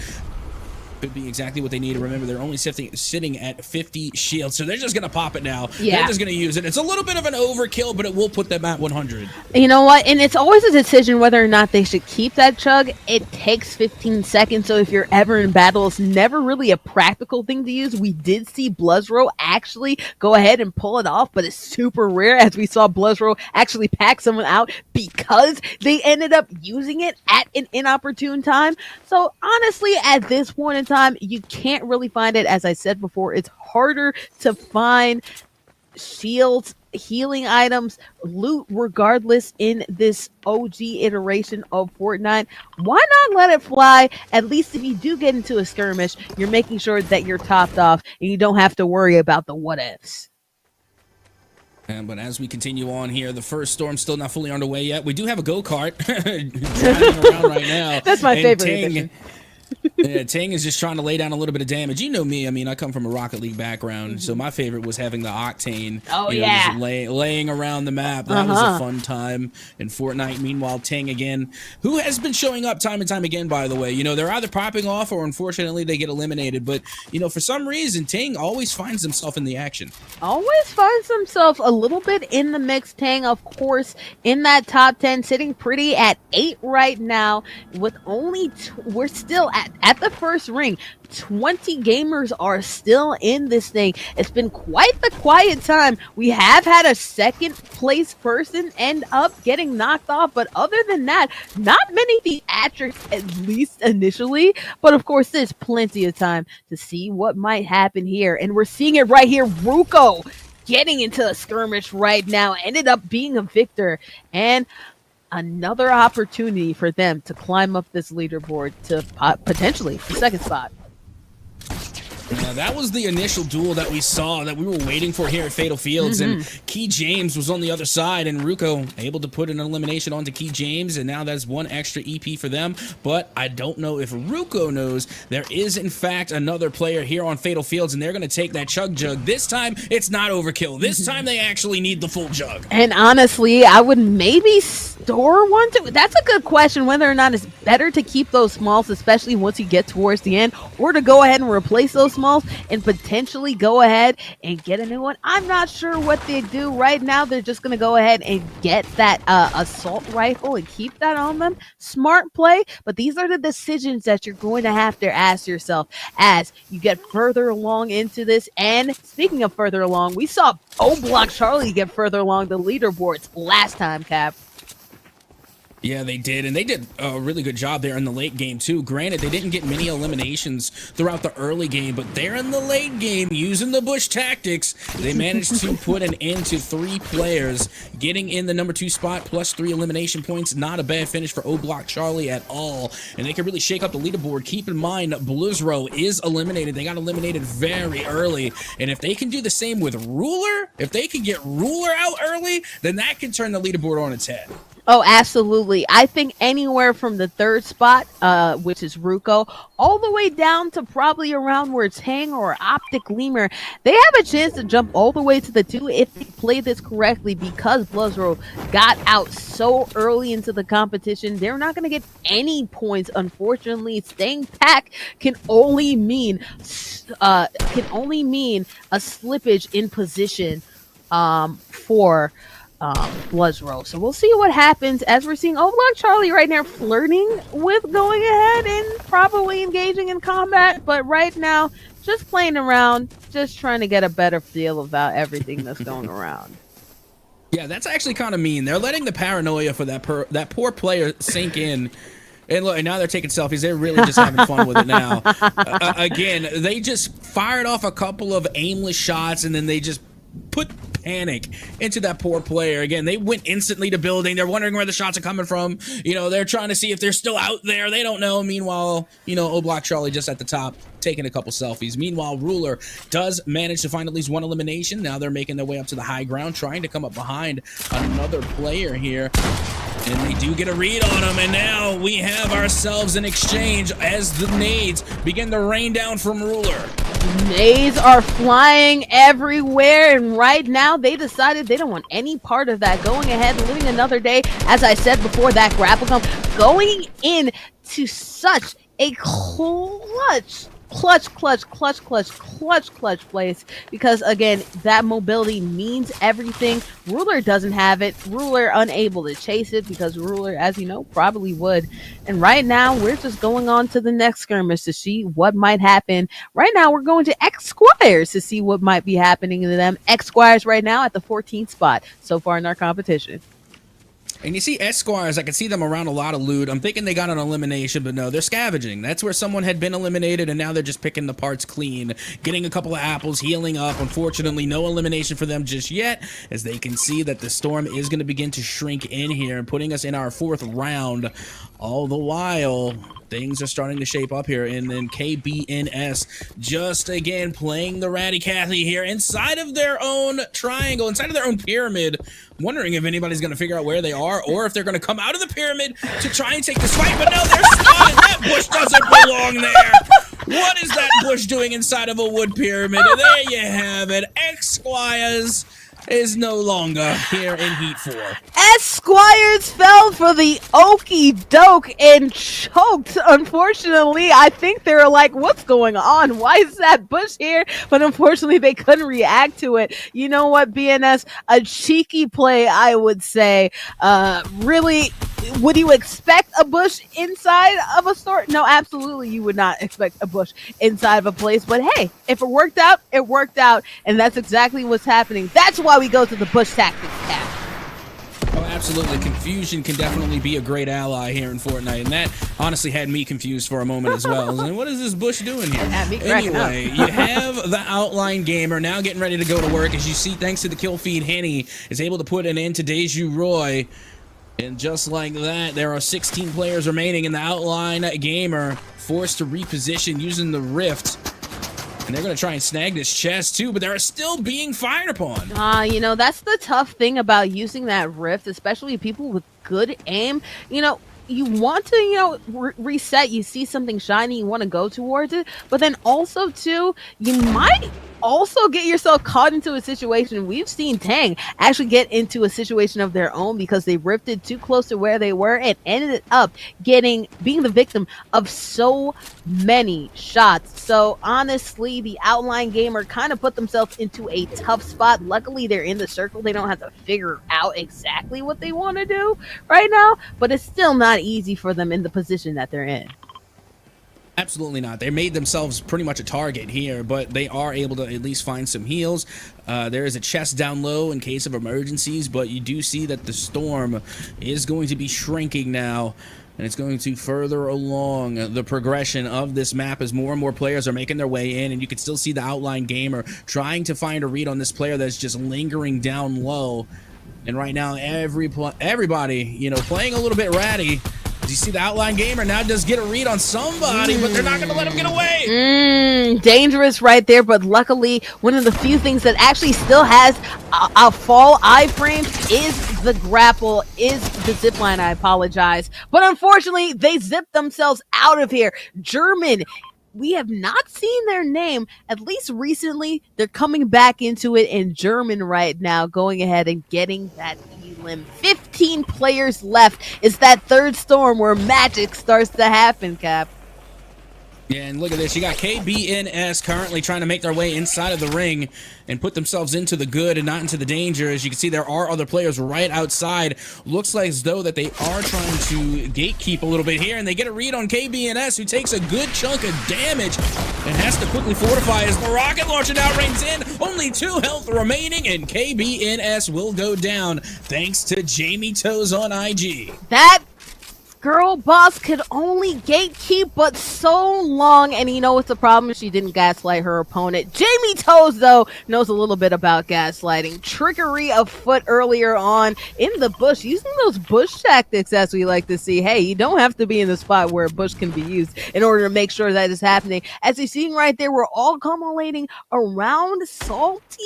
You're seeing Rack Santi, who again is the winner of a Brag House FIFA tournament, doing a good job, placed onto the leaderboard, the top 20, the last match, hoping they could keep onto their position. And with a 14 placement, they just might, although I think that they probably need to get a little bit more into the nitty gritty with those eliminations, Cap.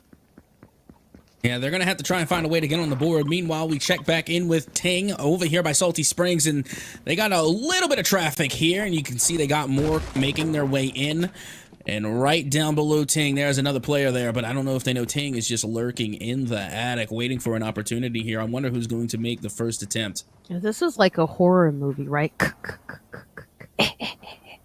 just in the shadows, waiting to see if anybody hops on into the house. And if they do, murk them on out. We have seen Tank be more aggressive, but right now they're holding the 8th spot. That's pretty good for them. They don't need to try here. They can actually just be safe and be good. Right now, a little bit of cheeky action as Sizer trying to go ahead and make sure that they can secure a space around them and try to eliminate their opponent. No clear windows of opportunity yet for them, though. Well, not yet, but here we go. The exchanges are being made, and there you have it. Henny LOL will be eliminated at the hands of Sasir, who managed to find their first elimination. And to the victor go the spoils, all the ammo, the resources, the heals, the shields, and everything in between. We'll go to them as we continue on, closing even further into our top 10. Still 13 players remain. Now 12, thanks to German Inzuenza. And I know I'm pronouncing that name incorrectly, but regardless, they are able to find an elim. And now we are making even a further way into the center of the ring, as a lot of these players are just playing on the outside, trying to gatekeep a little bit. Oh, absolutely. As I said before, gatekeep, girl boss, gaslight. That's the way to be successful in something. I'm not sure what. But I do know that success is coming from none other than Ruffle. Probably the first elimination that we've witnessed from them, going ahead and knocking out German Influenza. I'm hoping that's influenza just with a Z. Right now, though, they have to get out of that storm. At 4, it seriously starts to hurt. Luckily for them, though, they were right on the edge and don't have to worry about it. And now we're checking back in with Dart Show here, who is again on the receiving end of a lot of damage. Only 9 health remaining, and the storm is at their heels. There's no way they survive this. There's no shot. Not with the storm. They're right behind them, moving further and further in. All they is going to need is just a touch from the storm, and then they're eliminated. But look who it is! It's none other than Ruler coming out of nowhere to snag the elim that is now 2 to their name, and they are in the top 10. Oh, the Ruler is doing their own thing, measuring themselves against the competition. I say they win almost every time, and they're trying to pick up another win right here. Of course, we know, according to the math, at this point, they can pretty much get packed out right here, eliminated right here, and not have to worry. They still would qualify, but why not go for the glory? If anything, this is good practice for that grand finale that they are probably looking like they're on their way to. Oh, exactly. I mean, you never want to take it easy. No matter how far of a lead you get, you got to play at your best, so that way you can always push past your limits. And now Ruler, again, with a pretty dominating lead so far, still not going to be slacking off at all here in heat number 4, as they do find themselves in the top 10. Only 2 eliminations to their name, and now, as you had said, ring 4 is now done and dusted. We're going to be making our way to ring 5.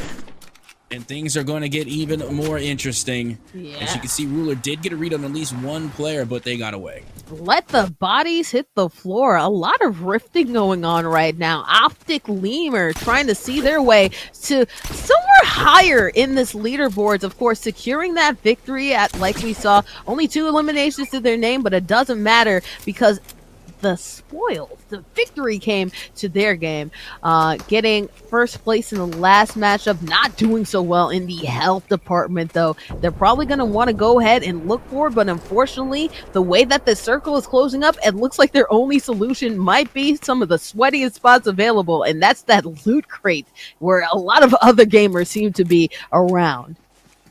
Yeah, not to mention they got people coming right up behind Optic Lemur here, and they are spotted out instantly. And now Optic Lemur takes a shot from the shotty, and now coming from the outside, the pressure is on, as there should be another player lurking even closer still. The ring still pushing forward. The storm now has finally ceased.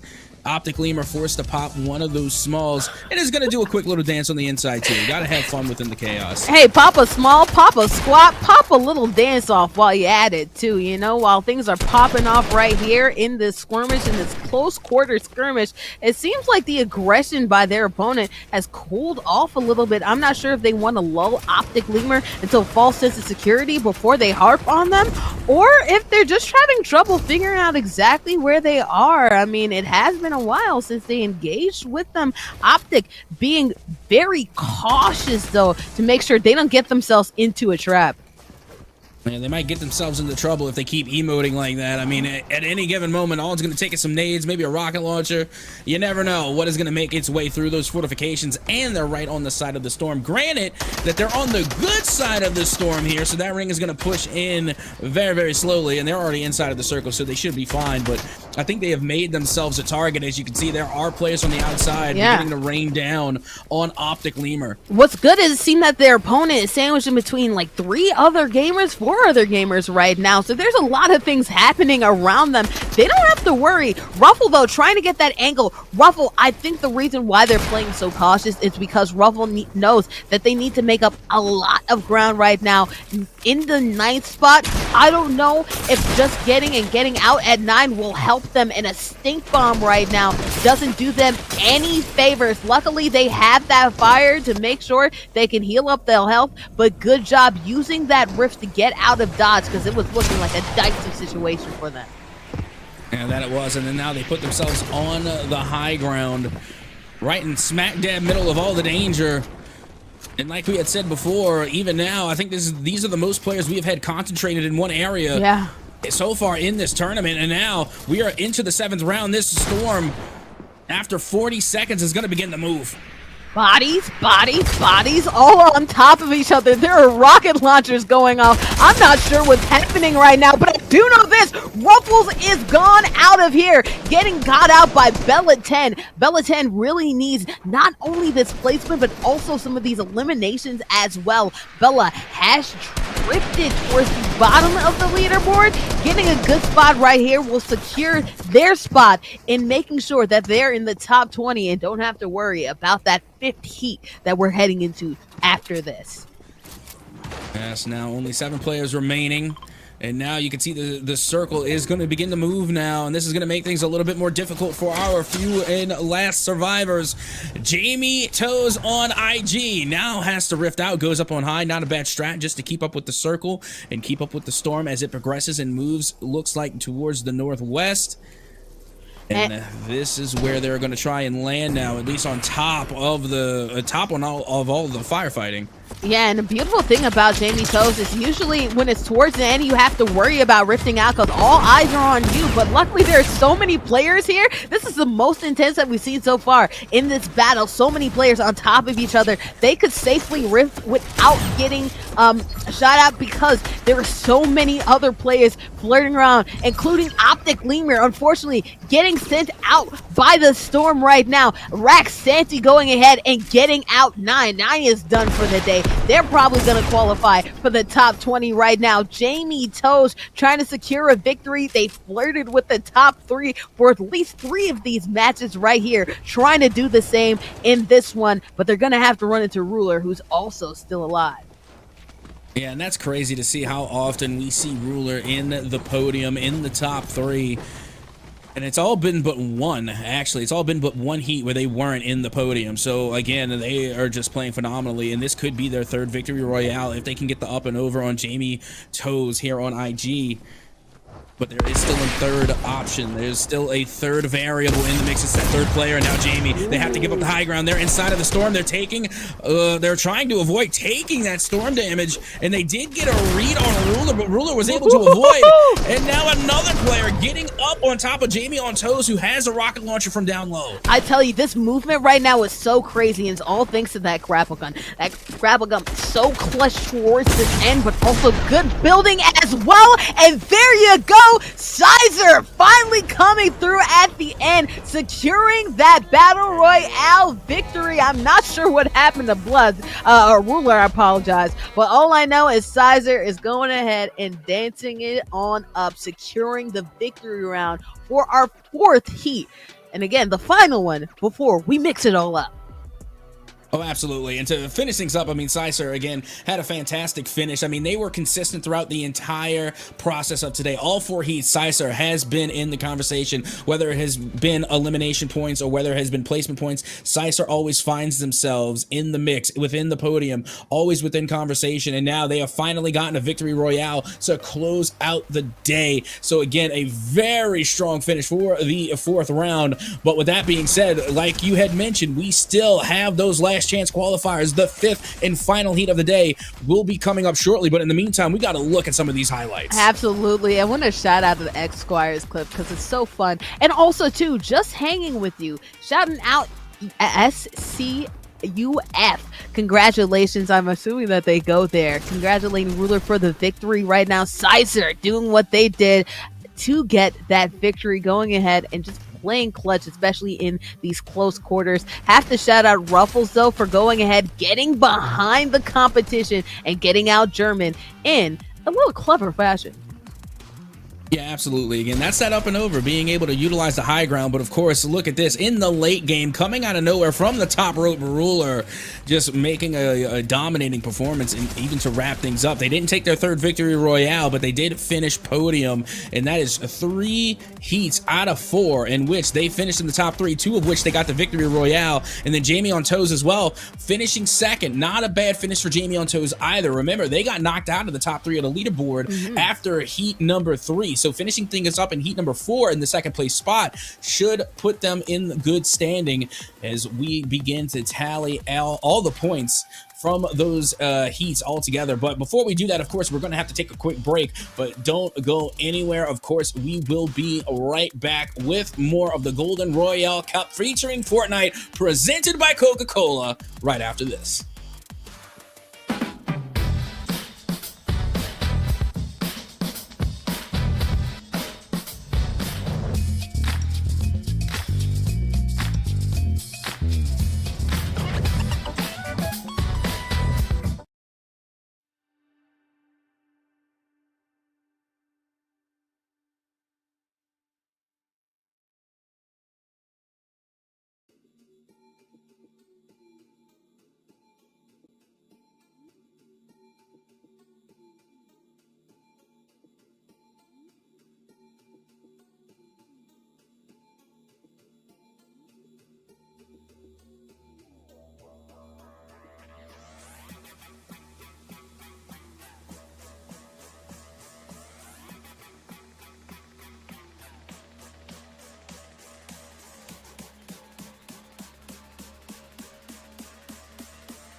Yes!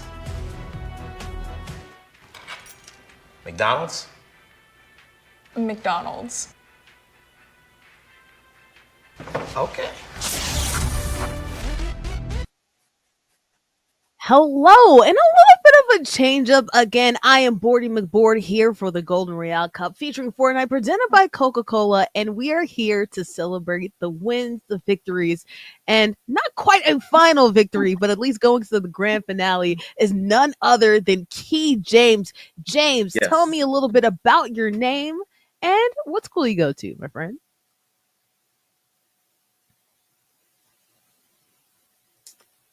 James, are you still here with us? Okay. All right. So, one thing about technology, crazy things happen, but it's okay because we're going straight to the next gamer, which will be none other than Dark Shadow YouTube, as you've known, but they'll explain a little bit about themselves.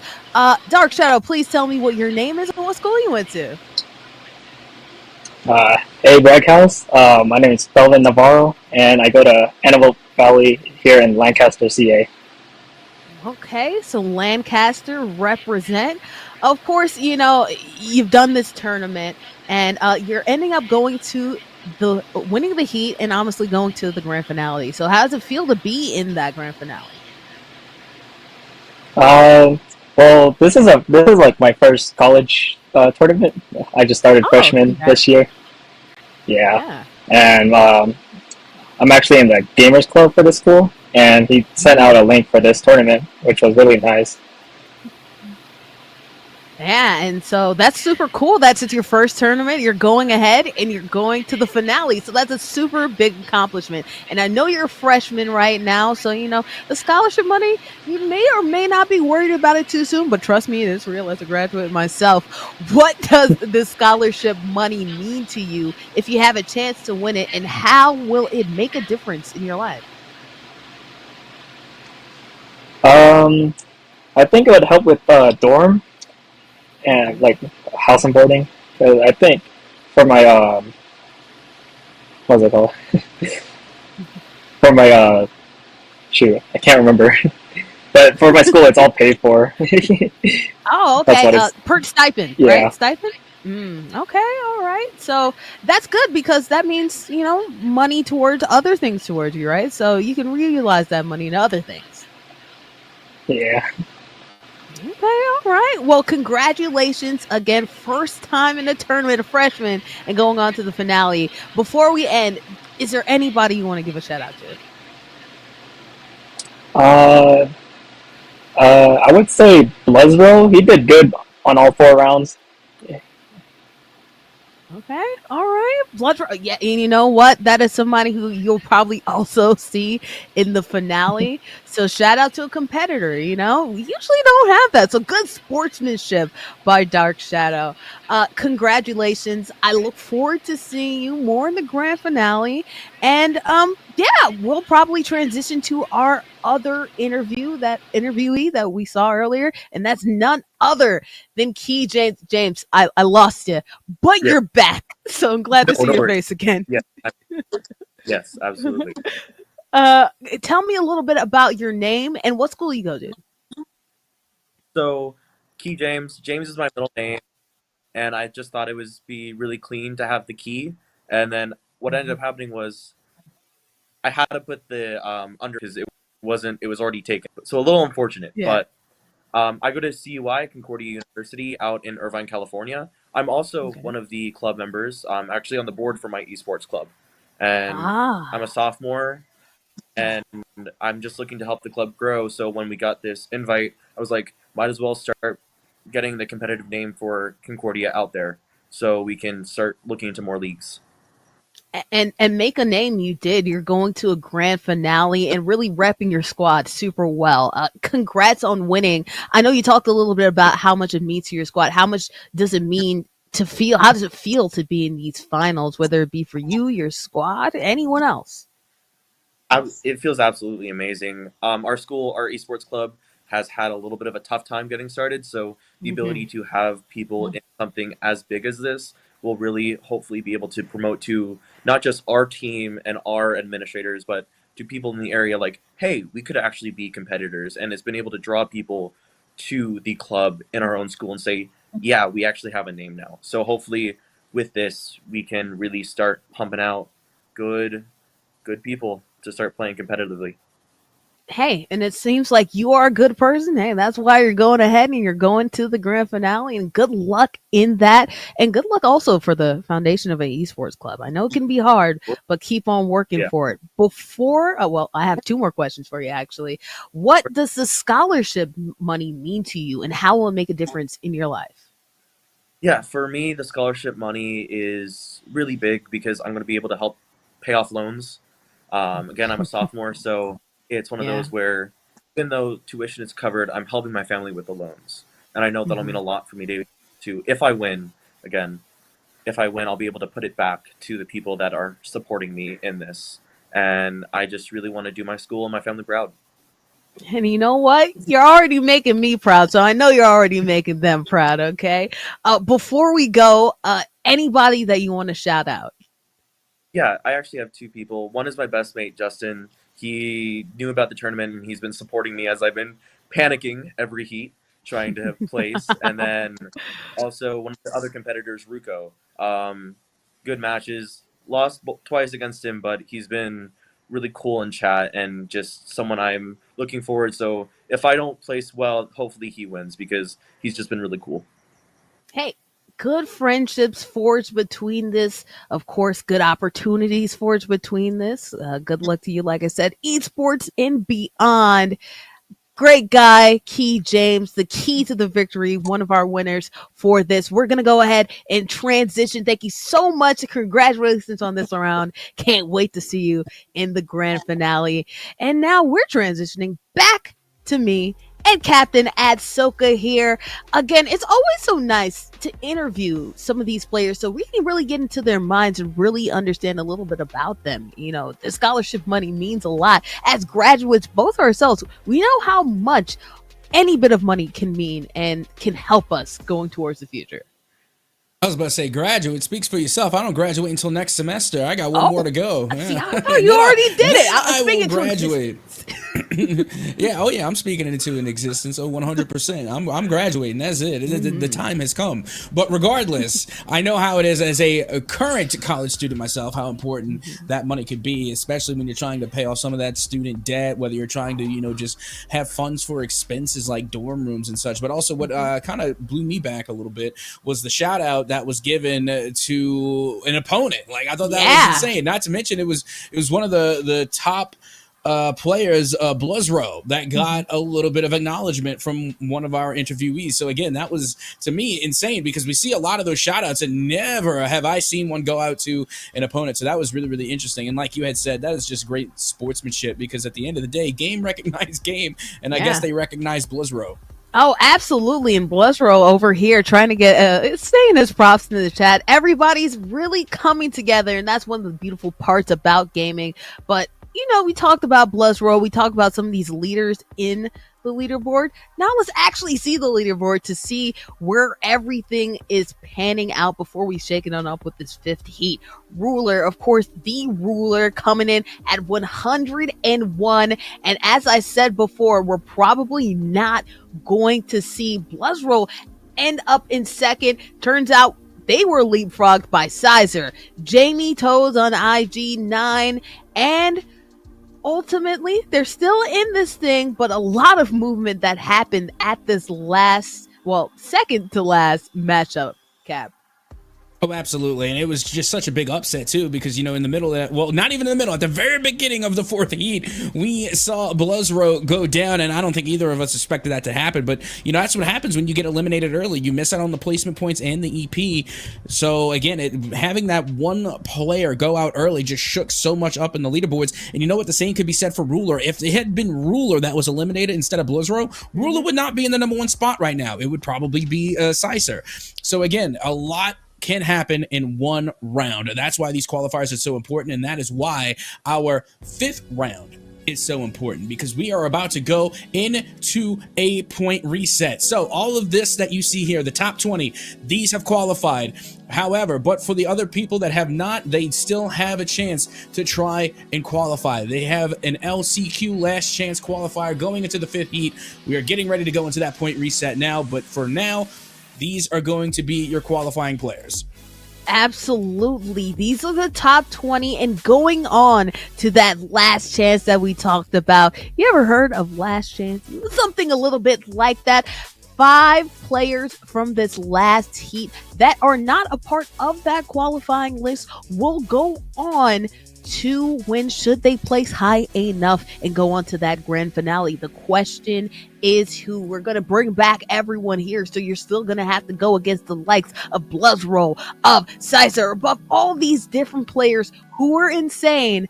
But on top of that, then you also have to make sure that you can make it. So we're probably going to see, I don't know, personally, I feel like we're probably going to see a lot more sitting down for those people who didn't end up qualifying.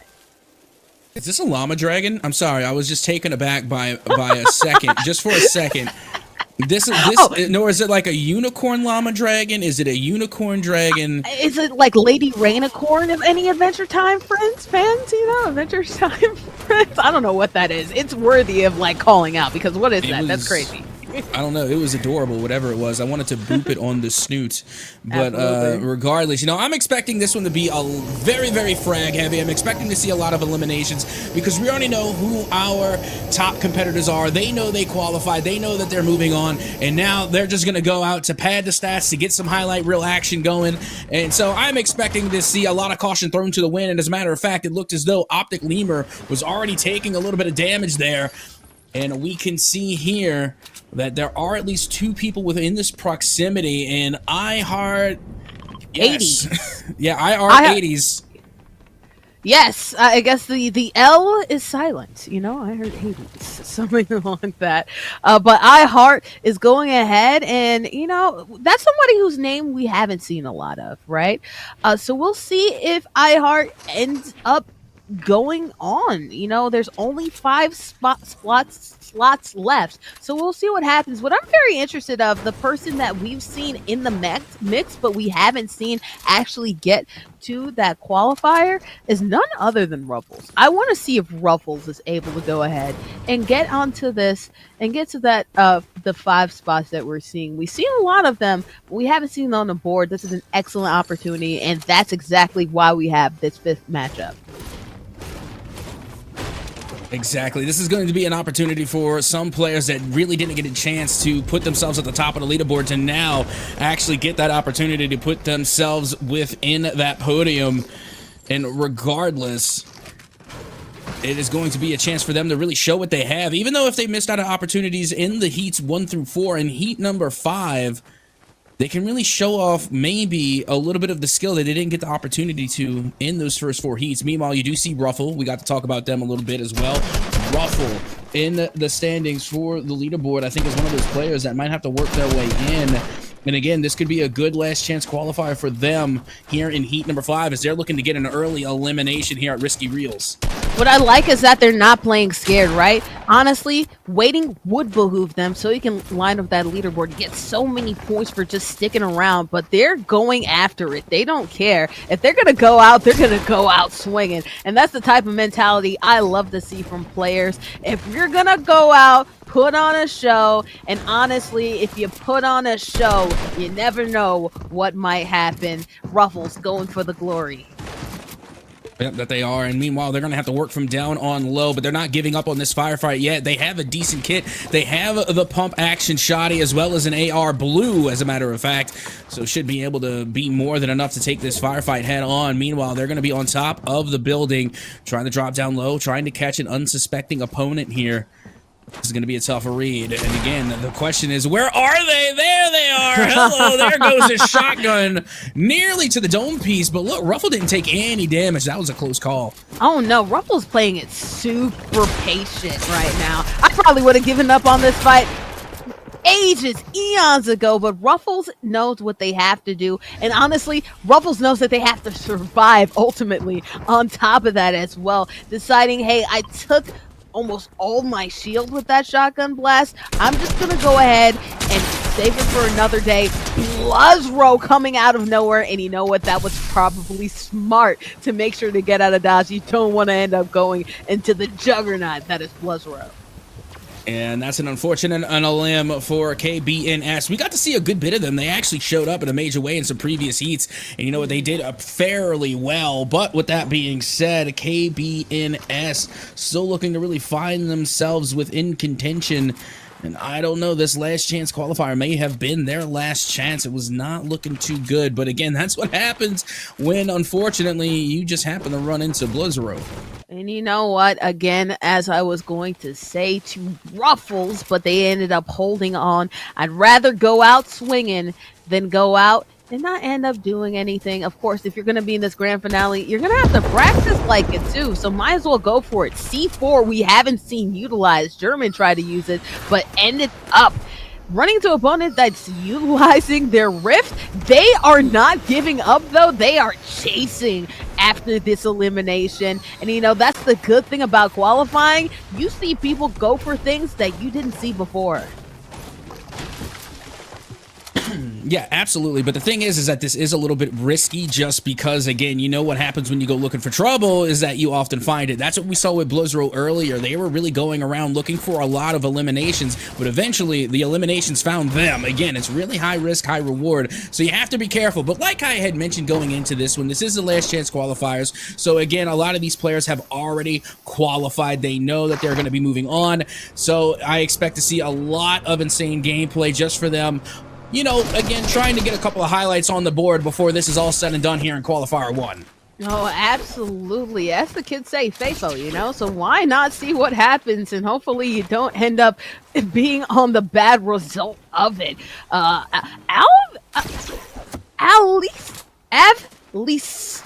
Avlakapa. There you go. Avlakapa. It takes a second here. Reading sometimes doesn't work when you're a caster. But Avlakapa, that's another name we have not seen a lot of. So they're fighting for a spot of one of these top 5 places that we're seeing. And Avlakapa decided to go ahead and take Jineba. I don't like that matchup, that skirmish. I'm just going to go ahead and make sure I get more materials. Has a little bit of bullets, but could use better loadouts to make sure that they are okay with what they have. Blizzard, though, in a little bit of a battle in their own right. Yeah, they are. And again, Blizzard doing Blizzard things, and that's just looking for limbs. And now it looks like they found yet another one, and that will be the end of the German Insunza, as that I assume, again, is the correct pronunciation. It feels like it's correct. It feels right to me. Regardless, look at all the gold weaponry. Tell me you got the gold skin pack without telling me you got the gold skin pack. I think they got the gold spin pack, and they're feeling good about that. Not feeling good about the fact that they ended up being eliminated, but at least they are in that grand finale that they talked about. So their night might be over, but there's still plenty more Fortnite to come in their future. And right now, it's looking like Ruffles, I believe that's their skin. Blizzard ended up finding them eventually, and this is not great for Ruffles. You want to make sure that you're surviving, but this is a juggernaut, and this is somebody you don't want to see if you're trying to get into this last minute qualification. Well, you can already see Blizzard was able to find 2 eliminations. Now they're looking for a third here, and they're just working with green weaponry at the moment. They got the pump action shoddy, and sometimes that's all you need. Blizzard already takes a lot of damage, and they will be eliminated. What a huge elim coming from Ruffle, and Ruffle definitely needed it as well. Remember, Ruffle is one of those players that are looking to actually qualify here, and the fact that they just took down one of the heaviest hitters in the lobby is only going to bode well for them in the future.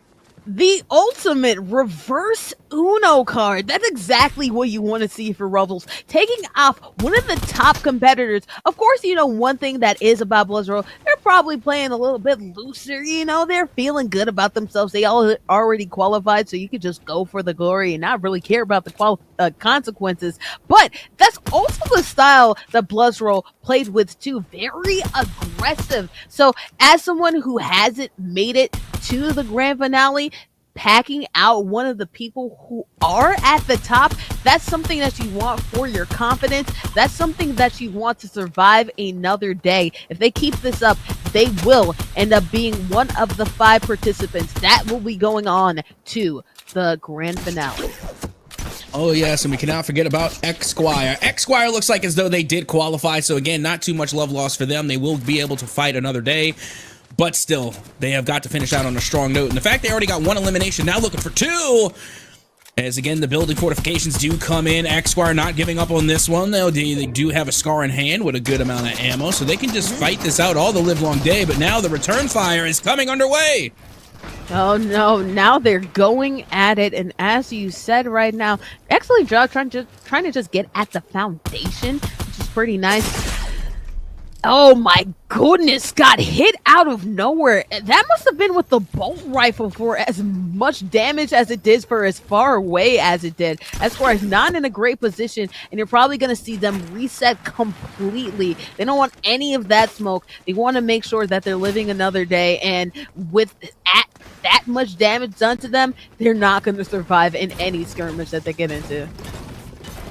Yeah, well, X-Squire decided to fall back into Tilted Towers. Keep in mind that the storm is right at their heels, but with that being said, it is only round 2. Shouldn't be that detrimental. As you can see, they are going to pop that half shield there, the 50, just to get them back at full shields. Now they have 100, and they still got a couple of quarter shields there. They got about 3, but still, they're sitting at 43 health. They're going to have to get a little bit more if they're going to survive the full length of this storm. Yeah, but that was a clutch find, though, ultimately, at the end of the day. They needed that 50, especially considering the fact over half of their HP is already gone. They needed something, and luckily they were able to find it, but they do have somebody chasing them. I'm not sure if that person just decided to go away, though, because, hey, ultimately you have to go towards the storm, and then you can go over those eliminations. And now we're going right back to Ruffles, still sitting with that 1 elimination, but they are inside of the storm. Well, they're inside of the ring now, avoiding the storm. And they're in the top 14, a little bit more, and they'll put themselves in the top 10, and then it's only upward from there. But so far, you can see Ruffle, again, making their way away from Loot Lake, and they do have a couple of other players that just are around the corner, also trying to make their way into the circle. And now Ruffle is going to be headed over to there towards Dusty Depot, and I can only imagine they have at least a couple of players there that are lurking around, trying to at least find some eliminations as this ring continues to progress further and further inward. Yeah, Dusty has been quite quiet right now. Probably Dusty because of the fact there's so much dust, nobody is around to clean it up. Right now though, trying to clean up is the opponent going against X-Squires right here. Finally eliminated. You know that X-Squires didn't have nearly half of their HP, was trying to survive. Optic Lemur, of course, the winner of Heat 3, coming right back at them. Really, both of them qualify, so we'll be seeing more of them. But if anything, a nice little skirmish that they're going against each other in order to advance for Lemur. Yeah, now Optic Lemur had no shields there. Easy cleanup work for Ruffle, and it feels bad because Optic Lemur just got third party. There's no ifs, ands, or buts about it. It was a third party, clean and simple, but still, it was a good third party coming from Ruffle, who now, again, will be at 2 eliminations, trying to stack on those points here and trying to further themselves in the leaderboard in order to qualify. And so far, they're doing a pretty good job. They're only 1 elimination away from being in that top 10. And you know what? You say it's a feel bad. I feel like it's a matter of perspective. It's a feels good, man, because Ruffles, again, eliminating one of the top players that we've seen in this tournament, slowly progressing on their way to making sure they can cement their spot in this qualification round right here. 5 spots available. They're sitting pretty right now when it comes to eliminations, and pretty soon when it comes to placement too. 9. We already 9 is going to go on to the grand finale right now in the Catwoman suit, feeling themselves going and prancing around this wonderful green grass that we have here. Ruler diving into those bush tactics that we talked about. Yep, right around Wailing Woods here, but, you know, they don't have any eliminations so far, but they don't need any. I mean, they're the #1 spot. They have qualified, more than qualified. They know that, and I think now they are just kind of feeling themselves out. Again, just enjoying the scenery of the Wailing Woods as the circle will continue to move in. Round number 3 nearly completed here, and we're going to go to the online gamer, who is just going to be hovering around Retail Row and are well within the circle here. They got plenty of ground to work with. It's funny, they're the first person that we saw for this tournament. Of course, the first person that we observed. And right now, the Outline Gamers looking outside in, trying to make sure that they can get into this grand finale. And right now, again, doing a great job placement. They have not done a great job prior to, so this is really good for them as well in order to make sure that they can advance to that next round. And I like it too, the Outline Gamer, the first person we see rocking that default Fortnite skin too. That's my favorite part about it. We're playing OG Fortnite, doing the default skin when you first join on. Everything about the Outline Gamer outlining this season that we're seeing so far. And now you can see the final few seconds of round 3 are ticking away, and the storm will begin to start shrinking right about now. So that's going to push all of these players even further in. And not only that, but the Online Gamer is the only player that is currently within the new circle. And here we go. Godzilla 2066 has the nade launcher in hand, but will fall to Ruler, who is able to get their first elimination here in the 5th heat. Yeah, I was gonna say, I'm surprised that Ruler isn't being more aggressive considering the fact that none of this really matters. They already well enough qualified. Right now, they could just chase and have a good time doing it too. But instead, they're just going ahead and playing it casual. Did get their first elimination, but well into the contest. I do want to give an update though too. We were seeing the status about Ruffles. Ruffles ended up getting out by none other than O Block Charlie. We know that we're gonna see O Block Charlie in this next one. I believe they were in the top 10. So, some familiar faces. We'll see who ends up placing. But either way, Ruffles and the Outline Gamer, two people that we know are on the outside in, at least lasting well into this. That might spell good for them. It very well could be, but we won't know until we get to the final elimination here in this 5th heat, and then we have to tally all of the points to determine who will make it out of this last chance qualifier. But of course, we already know Ruler, again, in that top spot. They're perfectly fine. No love lost for them, but now once again, they're in the top 10. Only 9 players remaining here in this 5th heat as the storm will begin to shrink again, and now Ruler has a read on another victim. And Ruler, when they have a read, things can get crazy. Right now, deciding to go for the person, good rift out right there. Couldn't end up getting them. I think they did get a couple of damage off. As you see right here, you can hear the damage. Sounds like they even possibly cracked that shield too, and they're getting to the flesh. But unfortunately, could not end up with the elim. Ruler right now coasting, but right now being more aggressive now they're at the top 10. Yeah, they didn't go exactly frag heavy in a lot of their matches. Now, with respect, within, I want to say heats number 1 and 4, they did get some respectable eliminations. They were putting up the stats for sure. And again, overall, they do have an impressive amount of eliminations as well. So again, I'm not surprised at all that, Ruler less concerned about finishing in the top spot, getting the victory royale, and just trying to get as many eliminations as possible. Really headhunting here in heat number 5. Absolutely. Roxanti going good with the headbutt in FIFA, trying to make sure that they can get their way. I think they already qualified, but why not test your might right now? Deep within that storm. They're gonna have to get out, but they're a bit of a rock and a hard place right now because they're also getting attacked from all over around right here.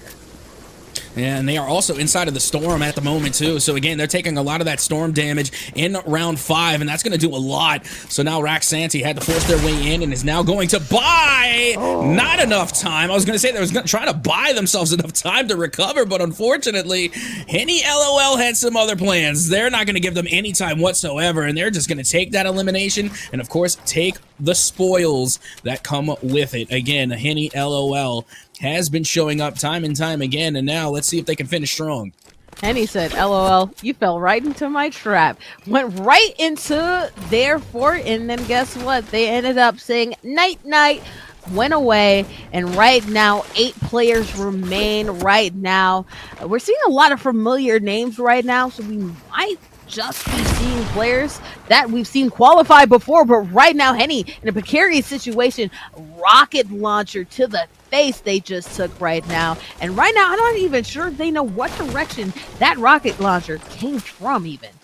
I feel like it came from on top of the mountain because, again, that's where I see the majority of the players at. And, again, that could be possibly, I'm sorry, that could have been possibly the O block, Charlie. Because, remember, they love to pick, poke, and prod their opponents and then just leave. You know, again, they let the paranoia sit in. You remember that O block Charlie? They'll just start randomly shooting at an opponent, you know, deal a little bit of damage, and then all of a sudden they'll just walk away. Was getting all Fortnite dances on top of the mountain after shooting at their opponent and just doing nothing with it, dude. I respect it. Mind games are a part of competition, too. So if you could get into the mind of your opponent, you're really controlling things right now. Tang, Sai right now trying to use their psychic ability to go ahead and get further along in this competition. Again, we've seen mostly familiar names, people who have already qualified. So right now they're just playing for funsies.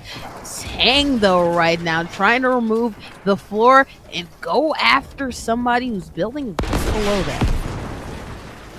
Yeah, but at the same time, if they constantly keep applying that damage from up on high to down low, they're only going to be damaging their own fortifications, and that fall damage, it could definitely, you know, it could definitely hurt. And eventually, it can eliminate you as well. So you got to be careful. You really have to think about where you're placing those rockets, because it could be a double-edged sword. And right now, towards the late game here, you're not going to be able to afford many mistakes.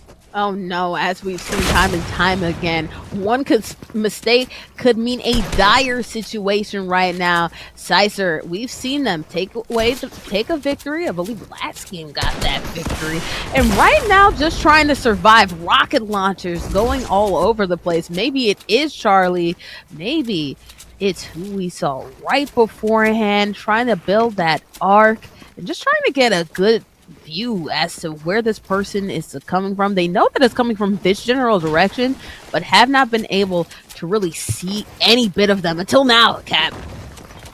Yeah, not only that, but the longer that they sit here, you know, in this grueling 1v1, the sooner that storm is going to start moving in. So they have got to move now, because that storm in around 6 is nearly an instant elimination. So they have got to start moving very, very quickly. Ooh. Again, they're running out of time trying to build some resources for cover, but that storm is now going to begin to move in. And I don't think you have to worry about that elimination. You have to worry about yourself being eliminated by the damage. And they know there is a player right below them, right behind them, as well as the storm danger literally from all sides here. It's so brave to go ahead and mine for material when you know a player's right on your 6. They did not care. They said the material will last me much longer than them. They're both really hesitant on that, but now they're going for the glory. Trying to build windows, then building a wall over the window to the wall. Oh my gosh, Little John would be pressed right now. Good job building those walls to make sure that nothing happens. But then there's damage on the 6. It looks like there's a third-party situation happen as all these gamers are right here in the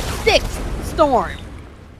Yeah, but now only 5 players remain, and Sincere trying to pop off this chug jug. You got to remember, Sincere took the number 2 spot and are currently looking pretty strong here in heat number 5. Meanwhile, you got the Outline Gamer, who is also looking to put themselves up in the leaderboard again, making it to the top 5. Going to definitely bode well for them in placement points. And now another elimination. It will be Henny LOL, who was eliminated by Avlika Pos. And now the Outline Gamer able to eliminate Avlika.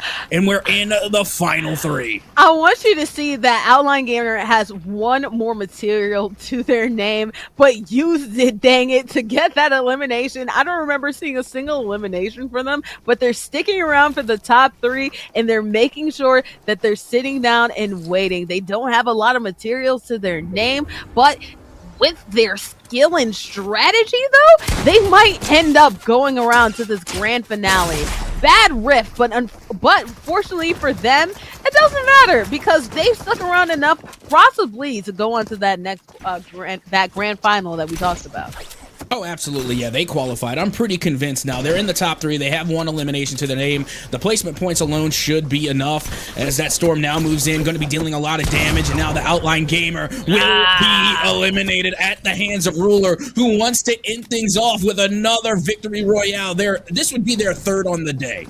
Ruler just wants to own. There's nothing on the line here. They don't get any additional points or anything like that. They are just in it for the love of the game. And my goodness, is their game good? They've won 3, trying to get a 4th one right here. Ruler fighting with that storm and fighting from up above, using that half to their advantage. Smart. Ooh, unfortunately can't get it done. Slicer right now, another Victor trying to get them from above, but they also don't have that much shield. I would heal if I were Slicer, especially with that advantage that they have in height. I mean, yes, this is also true, but at the same time, by taking a moment to heal your own shields, you have given Rule enough time to heal themselves as well. So now the fight is on. Both should have enough health. I mean, Caesar again, or Sicer, unfortunately, they don't really have a lot of health, and they will fall as Rule will take round and heat number 5, getting the victory royale, their 3rd victory royale on the day. What a performance coming from Ruler. Rubbing their hands like, you know, I had to do it to him. Ruler coming away with so many victory crowns. They were racking it up time and time and time again. Cap, they didn't even need that, but they needed that crown, I guess. Didn't even matter. No implications going further. Again, they already qualified. But hey, this is all good practice to go ahead and go for that grand finale, because this is just the last step. In a couple weeks, they're going to be seeing a lot of these gamers again. So it's good to get some practice in and get those sticks under you, because you never know who you might see in these other qualifying tournaments that we have coming up later on.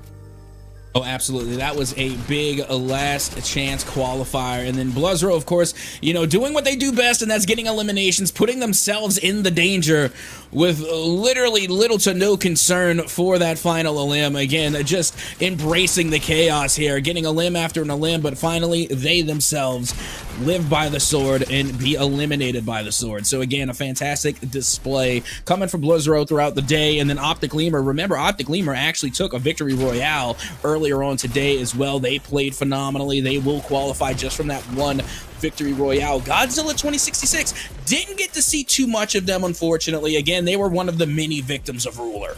Oh, absolutely. And it's funny, we talked about Ruler playing it safe. It was just like, I don't really understand why you're doing it. He already qualified. Why not chase after it? Discuss about that long game. They wanted that victory crown. You can go ahead and you can get all these eliminations. I'm in it to win it, and that's exactly what they did. But also, this isn't about just winning it. This is about going from the outside in, and that's exactly what the outline gamer needed. Getting 3rd place and also getting an elimination. There, why this last chance heat exists, so that you can go ahead and qualify for that grand finale that we talk about. Oh, absolutely. And then not to mention, just going to be giving a last second shout out here to all parties involved. Again, you got to stay in the loop by following at Braghouse on Instagram for all things Golden Royale Cup, and stay tuned with Golden Gamers. And don't forget to download the McDonald's app. 4 points toward free items at participating McDonald's locations. And of course, Coca-Cola, just for helping us put all of this on. But that is going to wrap things up for all of the heats that we have today. But it doesn't mean the show is over just yet. Right after this short intermission, we are going to have another set of interviews coming to you right here at the Golden Royale Cup, featuring Fortnite, presented by Coca-Cola. Don't go anywhere.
McDonald's?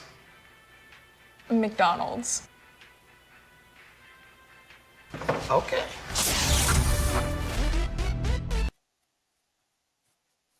Well, hello and welcome back to the Golden Royale Cup featuring Fortnite presented by Coca-Cola. Once again, I am Captain Atsuka, joined on the desk by a very special guest. It is none other than Blizzro. Blizzro, you had a phenomenal day for all 5 heats. You absolutely popped off. You were definitely one of the favorites on the desk for sure. And I got to ask you, how does it feel to finish in the top 5 of the leaderboard, coming in just qualifier number 1? Yeah, so I mean, it feels really good, but like I said earlier, we could have done better, 100%. Like I could have won this event, but I didn't realize there was like too much to go for. I qualified in the first game, and then I was like, you know what? I'm just gonna have fun with it, and I let people pass me up, so I could definitely have done better, I think. Well, I mean, honestly, I think you did pretty well, to be completely fair. I mean, you top fragged the entire qualifier today. You finished off with 20 eliminations, the most out of all of the players here today. You have the most elims. In one of the heats in particular, you eliminated nearly half the lobby, and you also finished in the top 5. So I feel like you did pretty well today. But I want to ask you, in the future, when you're making it in towards nationals and you're progressing even further, are we still going to see that very heavy elimination type of play style, or are you going to go more for those victory royales? Yeah, so for grand finals, I'm definitely be keen to lobby like I did today, and the thing I'm gonna change though is I'm gonna go for the win, because the last time I would just like key people, not really care about my heals, and then I would just die. So I'm gonna win the event. I'm gonna win the grand finals. And you know what? Speaking of the grand finals, I got to ask, first of all, why don't you tell us your name and where do you go to school at? Yeah, so my name is Blizzro, and I go to Cal State Long Beach, and I'm a second year. All right, awesome. Because again, we're getting ready to move on to the grand finals, like you said, and you qualified, you made it. But with that being said, there's a lot on the line here, and especially for college students, like yourself. I got to ask, what does this scholarship money mean to you? How will it make a difference in your life? Yeah, so I'm not gonna lie, I haven't really looked at the pricing, but I never really do because I feel like that adds pressure. So I'm just gonna play my best, and then whatever I end up winning because I feel like that would make me play better. So I'm not too sure yet. 100%. Yeah, no, you've got to keep a clear mind and stay focused. And honestly, that's actually a really good idea. Keep your mind on the game and then reap your rewards after, because as many famous people have said, job's not finished. And that is the same for you, my friend. Job's not finished. You still got more work to do. But with that being said, it has been an absolute pleasure having you here talking with us, and also just being able to watch you play. I mean, literally the Grim Reaper of qualifier number 1, Blizzro, here with us. I got to ask you, is there anybody you would like to shout out? Anybody you want to make acknowledgments to? Yeah, I want to shout out my boy Kid Ram. He streams over on Kick, and I was just, I was in his call, and he was hyping me up, and he was just making me play better. Oh yeah, I mean, I got to tell you, I mean, we were gassing you up a lot on on the stream too. I'm not gonna lie, because honestly, I love the elimination type of gameplay. That's the elimination I like to see. I like the action, and you definitely brought that to the table. So again, really appreciate you coming out, and thank you just for taking the time to talk with me today.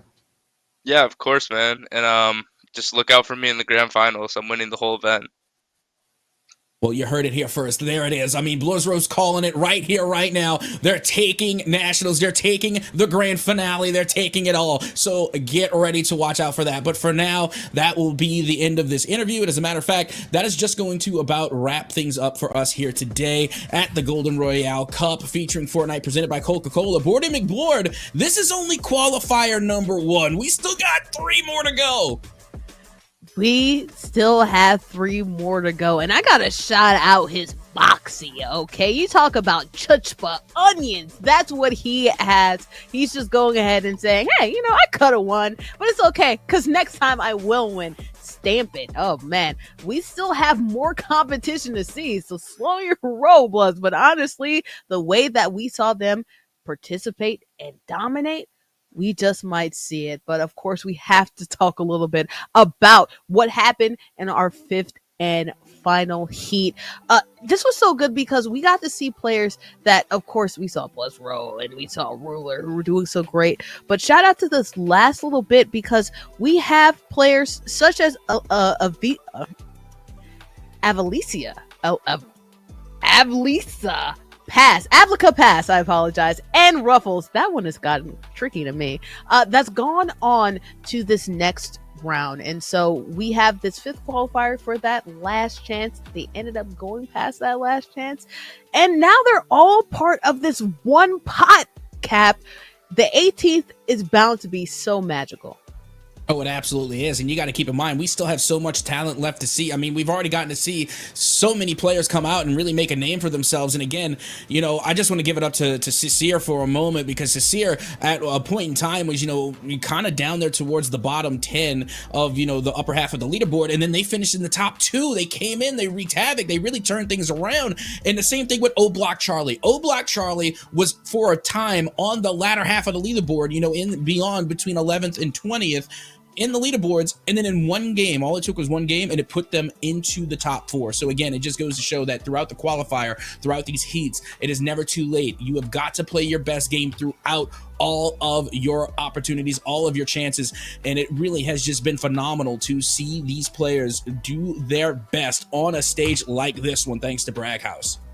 What about players like Roxanti too? You talk about thanks to Bragg House, they also won a FIFA tournament within the last year. Wasn't even on the leaderboard initially, but as you said, it doesn't matter what happens in those first heats. It's what happens towards the end, and we are not ending it here, folks. Again, these are the top 20 that you saw. These are the 5 that ended up making it in that last heat. Again, Avlica Pa, hey, I finally got it. Ruffles, Key James, KBNS, and I Heart Ladies, 80s. Going on to that next step, in which we call the grand finals. That will be happening on the 18th, but that's happening on the 18th. In the coming weeks, though, including tomorrow, we actually have another 25 participants who have a shot of winning it all. Again, $10,000 prize pools. Make sure that you're downloading the Bragg House, the McDonald's app. Make sure you're going to the Bragg House website. Make sure that you're putting in those brags, and make sure you're joining us tomorrow, because we're doing this all again, Cap. Yep, that we are. But for the time being, that is going to wrap things up. Once again, I have been Captain at Soka, joined by Board and McBoard. Also, big shout out to all of the producers doing the work behind the scenes. It is just wonderful to have you. Again, we wouldn't be able to do any of this. Again, big shout outs to Jalen, to Robert, to Kelsey, Jackal, A-Train, everybody involved in the background as well. You know we love you. And again, the production really is the ones that make the magic happen. So again, huge shout outs to everybody. And also a big shout out to you. Thank you again just for coming and joining us online. It has been an absolute pleasure. And from us here at Bragg House, that is going to wrap things up for qualifier number 1 right here at the Golden Royale Cup featuring Fortnite, presented by Coca-Cola. Have a great night.